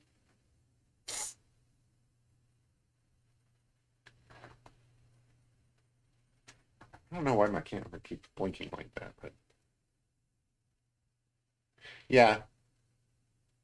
What age did Forrest Fenn stop flying? That's a great question. Um, I don't know that. I think it's on record though. Like he gave up his pilot license at some point. I want to say he was probably in his 80s when that happened, which means Harrison Ford should probably give up his pilot license. Like, how many planes did he crash? It was at least one. But I think he actually crashed more than once. I think he had to land in like I don't know, like a golf course or something like that, which is funny. I mean, it's not funny. I'm sure it was terrifying, but hey, anything you live through makes you stronger, right?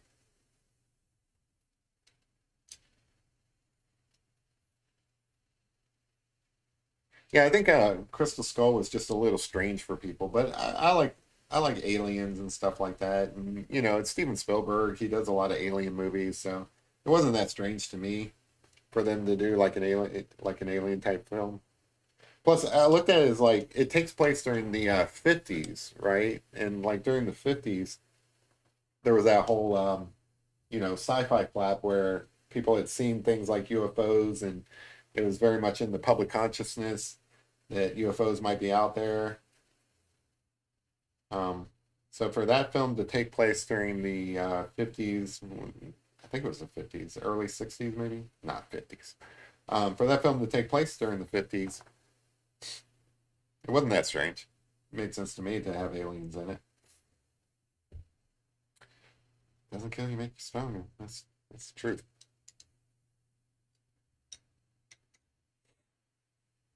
Or at least that's what I hear. Like Tyler that was in here with his busted hand. He's going to live through it, and he's going to be stronger for it. Imagine that hurts, though.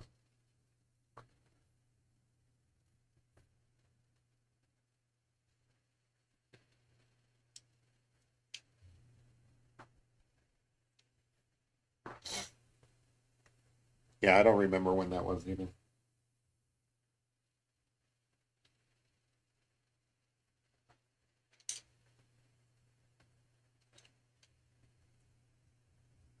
I feel like there's a lot of fur here to draw still. Doing my best.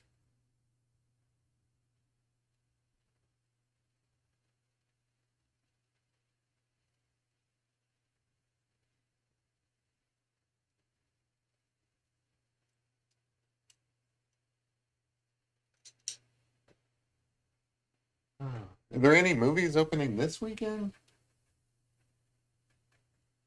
I feel like this is one of those pause moments where, they put out a big film that they think is going to do really well, and they don't want any films out there that might compete with it, so they don't release anything new. Might be a good weekend to catch up on some TV. I didn't even know there was a new season of The Witcher out. I want to see that. Henry Cavill as The Witcher.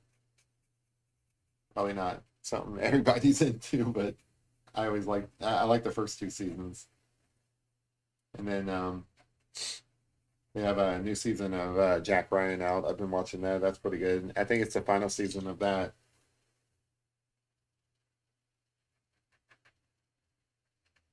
Which I think it's pretty good. John Krasinski from The Office. Oh, he was also in Leatherheads. He didn't come to the premiere with George Clooney, but he was in that movie.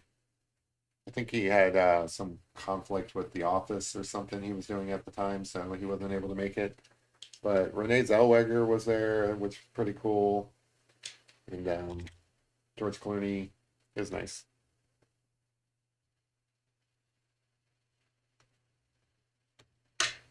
And like I said, his aunt was from that town too. And I never got to meet her, but apparently she was a big deal.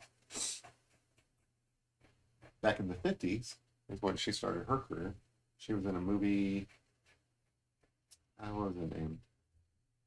I don't know, but she's in that movie White Christmas, Rosemary Clooney. And if you're an older person, you might recognize the name. But she was in White Christmas, and they have a museum out there that has like her dress that she wore in that movie. So if you're a fan of White Christmas with Rosemary Clooney, and you're wondering like what's a good place to go and visit, a little town called Augusta, Kentucky, up near Maysville, Kentucky. They have a little museum dedicated to Rosemary Clooney there, and I haven't ever been in it, so I can't tell you if it's worth the trip, especially if you're coming from far away. I'm just telling you it's there.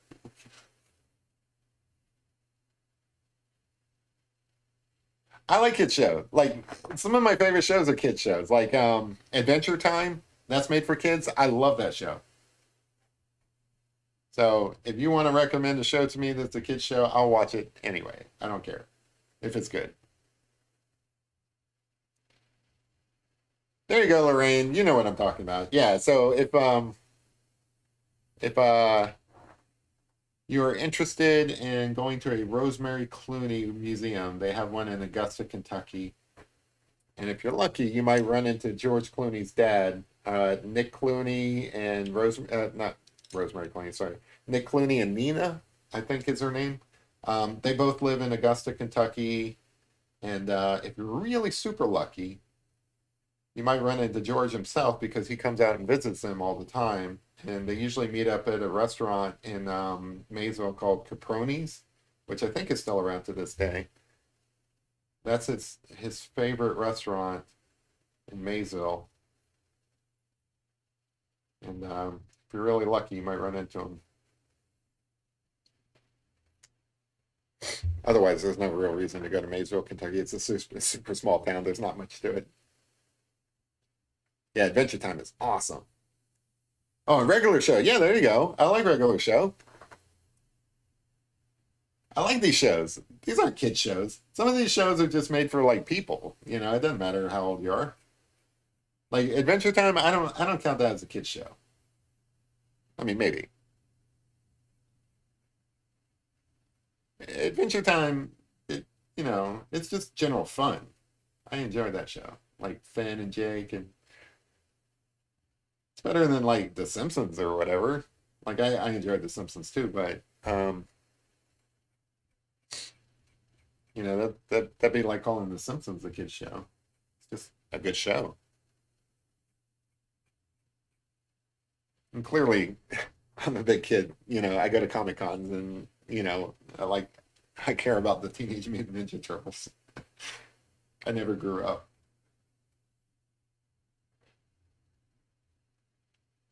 Yeah. Let's see. The regular show is on Disney Plus, or are you talking about Adventure Time? I see it on Hulu, so that's usually where I watch it. And I think they had a like a final season on HBO as well. Um, like it was just a couple of episodes, but like Marceline and Princess Bubblegum had like their own episode on it, and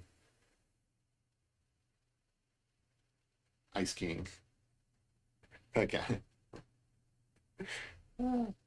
Yeah, I love me some Adventure Time. That's great.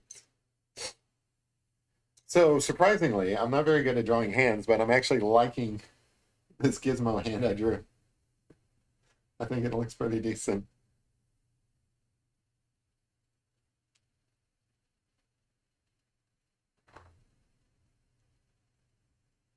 Gravity Falls. Okay. I have seen that on there. I haven't watched it, but if you recommend it, I'll watch it.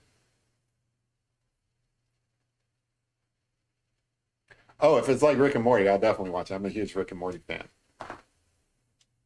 Mission Impossible Dead Reckoning Part 1. Interesting. So there are some good movies coming out. Cool. I have seen Gravity Falls on there, and I didn't know if I was gonna watch that or not, but if you recommend it, I'll check it out.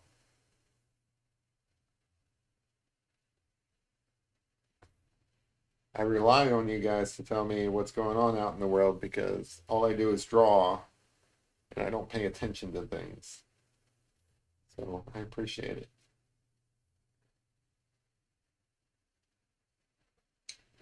All right, I think he's got a little paw there. I need to move on to some of the other areas so that this doesn't take all night. Because I still gotta do this other paw. And I think he might just end up being light by the time I finish this thing. Maybe not as dark as it can be, and maybe I can do some touch-ups here and there off camera to finish him up. But he definitely needs. I call it a paw. I think I should call it a hand. I gotta remind myself I'm not drawing a dog. I'm not even drawing a cat. It's a Mogwai. Um, One might argue that Secrets of the Mogwai is a kid's show, and here I am drawing Gizmo. So I do like I just like animated shows in general. Some of the artwork people are creating is just fantastic. Um, I have the skill set to do animation, and I've done animation before. It's just so time consuming. I don't do it all that often. But I love watching animated stuff just because, like, while most people are just watching and like, oh, this is cool, I'm watching it with an eye of trying to see how they do it. So I'm I'm watching, or I'm trying to catch individual frames. I'm not a secret Barbie fan. Stop starting rumors. All I said was that there's a Barbie movie coming out. I didn't say that I'm endorsing the Barbie movie that's coming out. I didn't say that. I didn't say that closet back there is full of Barbie dolls. I don't have a bunch of Barbie dolls. I'm joking here, obviously. I said that I have a friend who has a collection of Barbie dolls. I didn't say that I have a collection of Barbie dolls. It's pretty funny though. I will admit that I am a G.I. Joe fan though. Like I had a bunch of G.I. Joe action figures. I'm not ashamed to admit that. G.I. Joe is awesome. That's another franchise that they're trying to reboot, but they just keep doing a bad job of it. They should let me write the script for a G.I. Joe reboot because, like, I know G.I. Joe forward and back, and I know what makes a good G.I. Joe movie. And it's not what they put out so far because what they put out so far was dumb. Like G.I. Joe is all kinds of awesome, and he's like top secret mission force. You know, you got all the cool like vehicles, and you got ninjas. Who doesn't like ninjas? They could do a really cool GI Joe movie. They just don't. Well, all right, I take that back. They tried it twice. They tried to reboot that franchise twice, and the first one kind of bombed. And I didn't think they would make any more just because of how bad the first one bombed. But they made a second one, and the second one actually wasn't that bad. It's just the first one bombed so bad that nobody really cared about the second one. But the ninjas in the second one, that was pretty good. And then they did a standalone Snake Eyes movie that was pretty good. It's just they screwed up the franchise so bad that they can't really recover from it, even though they keep trying. It's because they didn't have me write the script. I could write a really good GI Joe script. There you go, GI Joe and Barbie. There you go. So which one dressed as the Barbie and which one dressed as the GI Joe? I'm just kidding. I'm just kidding. You're right back there, dog. That's what you get for licking the cat. Gonna get cat fur.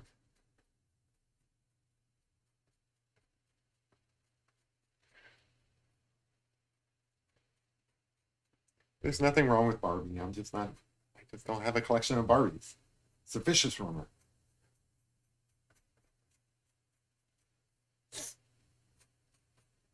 But you know, if I did have a collection of Barbies, it would be the best Barbies. Because like Barbie's got all kinds of cool equipment too. Like if Barbie and G.I. Joe teamed up and shared equipment, like G.I. Joe's got all the cool guns and Barbie's got all the cool like I don't know, like houses and cars and stuff like that. That would be an unstoppable duo. Like I'm pretty sure Barbie's a spy, right? So like she's got all this spy gear. She's got the cool outfits that lets her like she's basically got a million different disguises because there's a million different Barbies. So she would be part of like the spy network where she could pass I don't know, there's like a computer programmer Barbie, right? So like that's so that she can get into the CIA. Um Basically she's got a disguise for every single occupation out there. Like she can be a doctor, she can be a nurse. She basically passes unnoticed.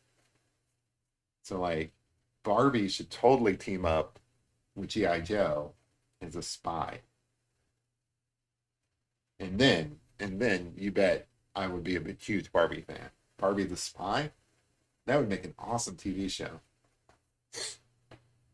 In fact, that's what the movie should be. So like they got this I saw the preview to the Barbie movie like when I was watching Indiana Jones. So I can definitively say Barbie is not that, but that would be an awesome Barbie, right? If Barbie was a spy, and the reason she had all these different like outfits and gadgets and accessories and whatever else Barbie has, I have no idea because I'm not a fan of Barbie. But if I was a fan of Barbie, it would be Barbie the spy.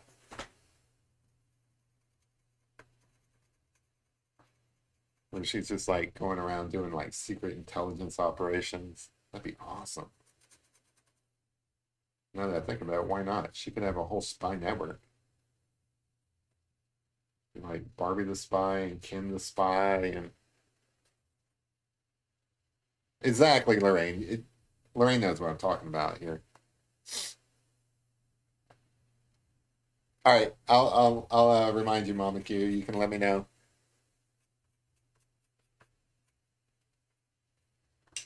That would be a great show, though. Like honestly, it kind of writes itself.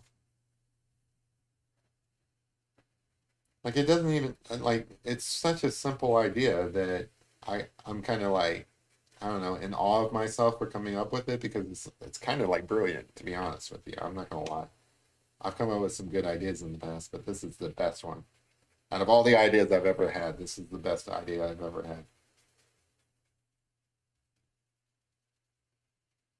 Like I don't know what address in Hollywood you're supposed to send these ideas to, but I'm gonna find out. I'm gonna pitch that to them. And they're gonna be like, "Oh my God, Jeremy, you have the best ideas ever. I'm so glad we met you. How would you like to meet Harrison Ford?" See how I brought it back around? I'm gonna sell the Barbie the Spy script to Hollywood as the ticket to meeting Harrison Ford. That's how it's gonna work out. My goal is gonna my lifelong goal of meeting George, not George. That's the guy I did meet. My lifelong goal of meeting Harrison Ford is gonna happen because I sold him the Barbie script. Truly the best idea. I like it. All right, I gotta make progress. I gotta stop coming up with Hollywood ideas and make some progress on this guy's chest fur. Get some chin fur here. I don't know. Like, I do feel like some of this hair needs to be darker. I'll work on that, but I do think that the basics are here. What's that, Tyler? What do you want to see me draw? How's your hand feeling, by the way? Is it feeling better?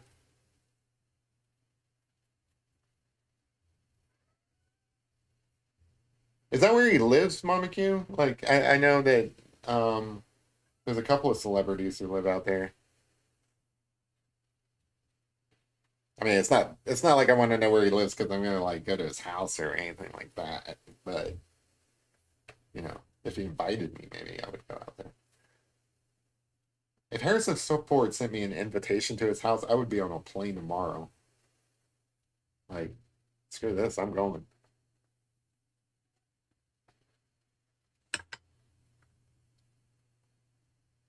Oh, good. I'm glad your hand's feeling. So you said Hancock, and it's better slightly. I didn't know if you were talking about your hand and just couldn't misspell it, like couldn't spell it right because your hand is busted. But if you're talking about Hancock, the character like Will Smith's superhero, that would be cool. If we're talking about the same Hancock, I think that's what you're talking about. But if not, let me know.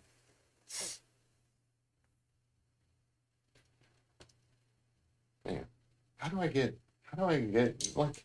I feel like this is an accomplishable mission. Like I feel like I can get invited to Harrison Ford's house. Like this seems doable. Like everybody's got to have a goal in life, right? Like if my goal is to meet Harrison Ford, I feel like I can make that happen.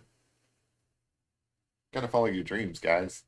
If you have a dream, you should pursue it, even if it's meeting Harrison Ford.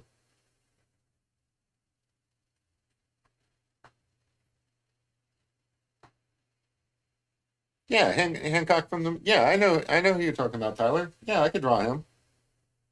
That was a good movie too. I don't know if it like did really well at the box office or whatever, but I enjoyed it. That was one of the first kind of movies where it's like, okay, what if a superhero was a real guy? Like, what sort of problems might he have? Because like I don't know, in the comics and certainly in the movies and stuff, they have superheroes who are just like I don't know, perfect or whatever. I like that different kind of take on superheroes. Not necessarily a bad guy, but kind of rough around the edges.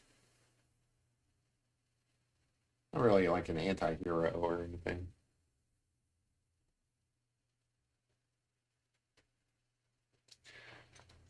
Almost there. He's got legs now, or he's got the start of legs. He just needs like these little tiny toes sticking out, I think, and then I can come back and work on some of the hair more.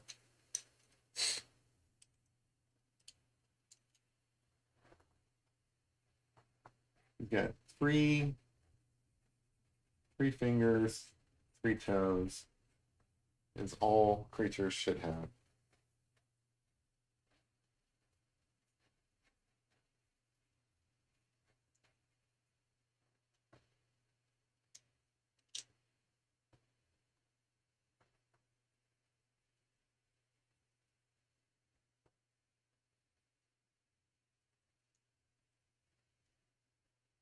I'm not going to put a lot of detail into those feet at the moment because I'm running a little bit behind.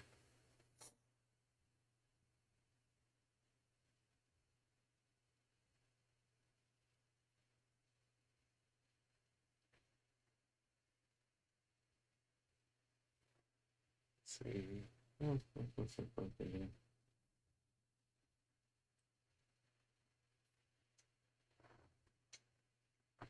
That's enough detail where you can notice that he's got chubby little furry legs. All right, I'm going to come up here and work on the hair around his face a little bit more. Because if you guys remember, my rules are I'm not done until I have a decent thumbnail. And I feel like if I just took a picture of this, that wouldn't make a decent thumbnail just yet because he needs a little more shading.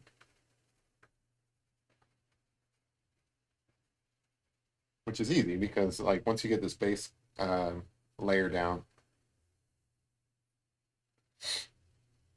yeah, I remember that time. Once you got the base layer down, you can add details above it pretty easily. It's just, some darker lines to kind of give you those extra values that kind of just make it more three-dimensional.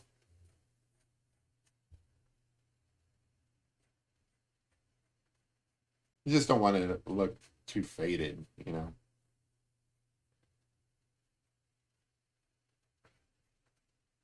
It's just a big ball of fur. I love Gizmo. Gizmo's the best.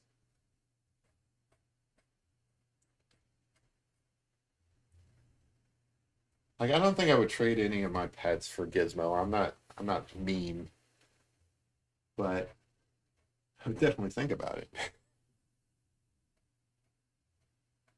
I'm just kidding. I love my pets. Like I'm trying. So I mentioned that I went to a pet store the other day and was kind of amazed at all the different pets that were in there. I was also kind of amazed at the price tags. Like it was $1,000 for, I think, a hedgehog or something like that, and it was a lot of money. And or it was definitely $1,000 for like one of those like parrots and stuff. I'm kind of curious what a gremlin like a Gizmo would cost in a pet store. I bet you that'd be a lot of money.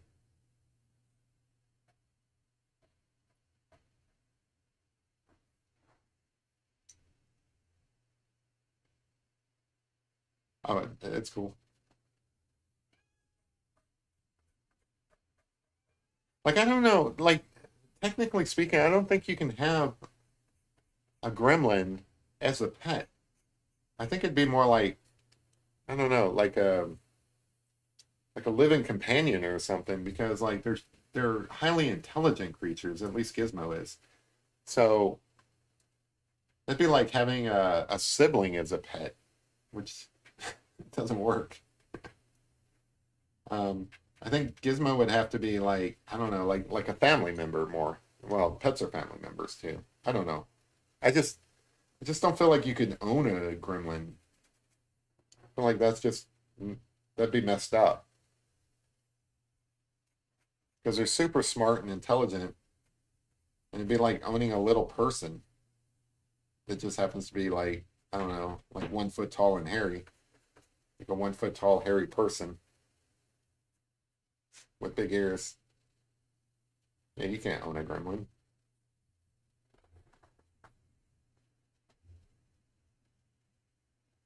$30 for a hedgehog, that's nuts. Yeah, so like I think it's also like their popularity is like shot up in recent years. What's your next pet, Tyler?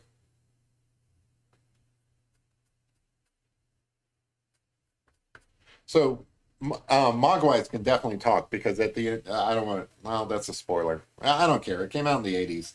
Um, at the end, he does say a word. So these guys can talk, which means like they're intelligent enough to talk.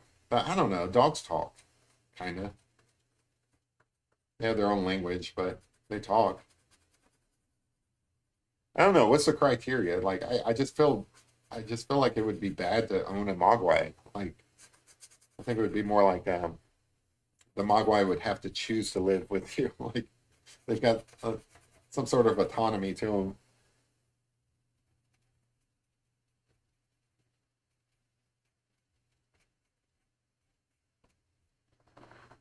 Look at this little furry guy. He's adorable.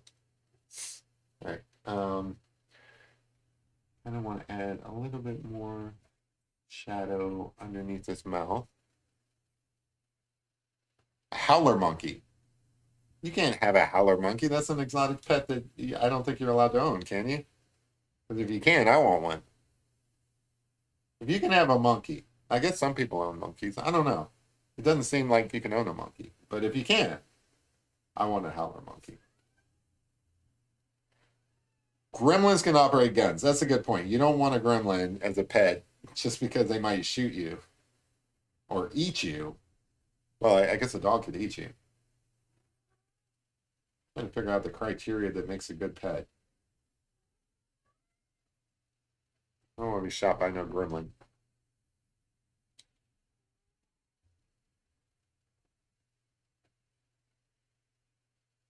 I think we're getting close here.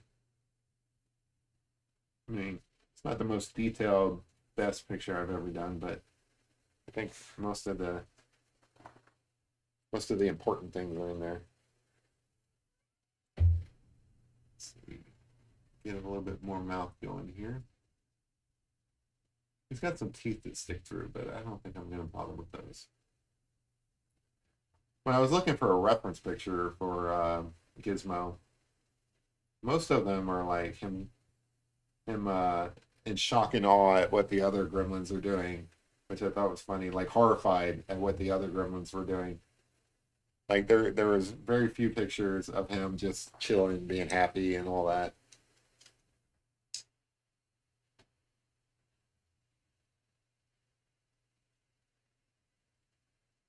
So they allow monkeys as pets in North Carolina.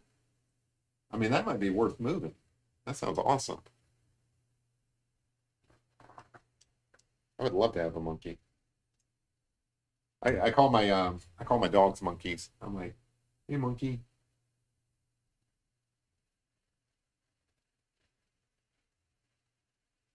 But to have a real monkey, that'd be kind of cool. I wonder if like a real monkey would get along with my dogs. I wonder if I could train a monkey to walk my dogs. That'd be cool.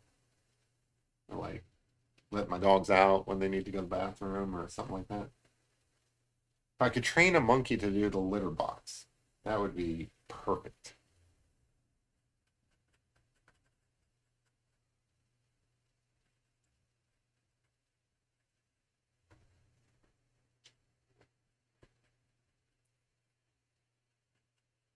I mean, I guess you could train a monkey to do things like that, like wash your dishes, do your laundry, all the things that you don't want to do. That's kind of mean, just to get a monkey to do all your chores.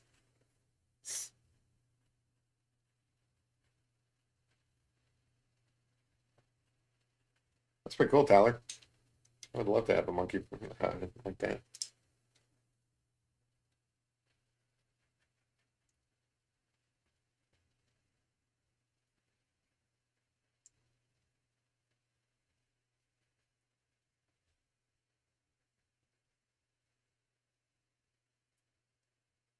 Well, I think my little gizmo here is probably getting close to being done enough to where I can call it a night.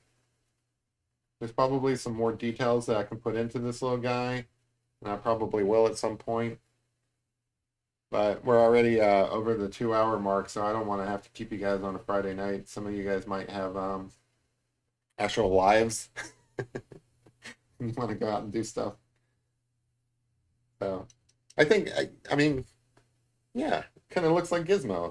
I'm pretty happy with it. I think the only things that I would do is I'd come back and darken up some spots and maybe add some highlights here and there just to kind of give them a little bit more depth. Maybe, I don't know, maybe some more details in the ears because those are kind of flat right now. Like honestly, this one over here kind of just looks like a crescent moon. All right, so I would probably fix up this ear over here a little bit. But I think it looks like Gizmo. This is cool. I like his face. Made some beefaroni. I was going to make beefaroni.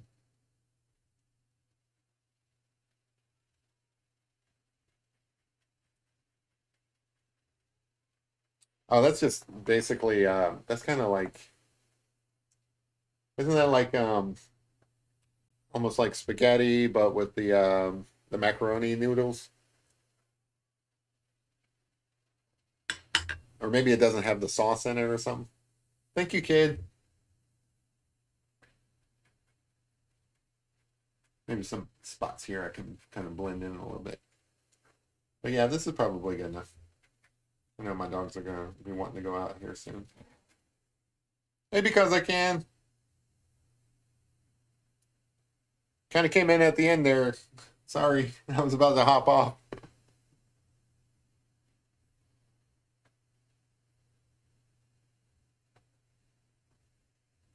Thanks, Marvel.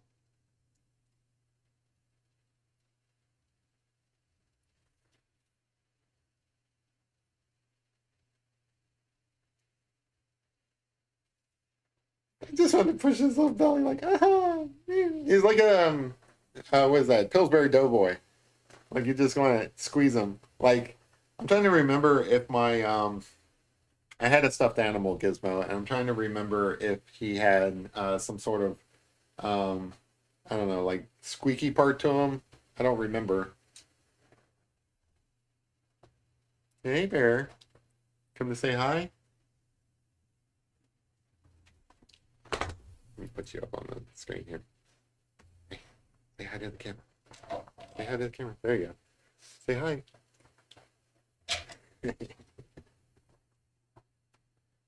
All right there. She's shy.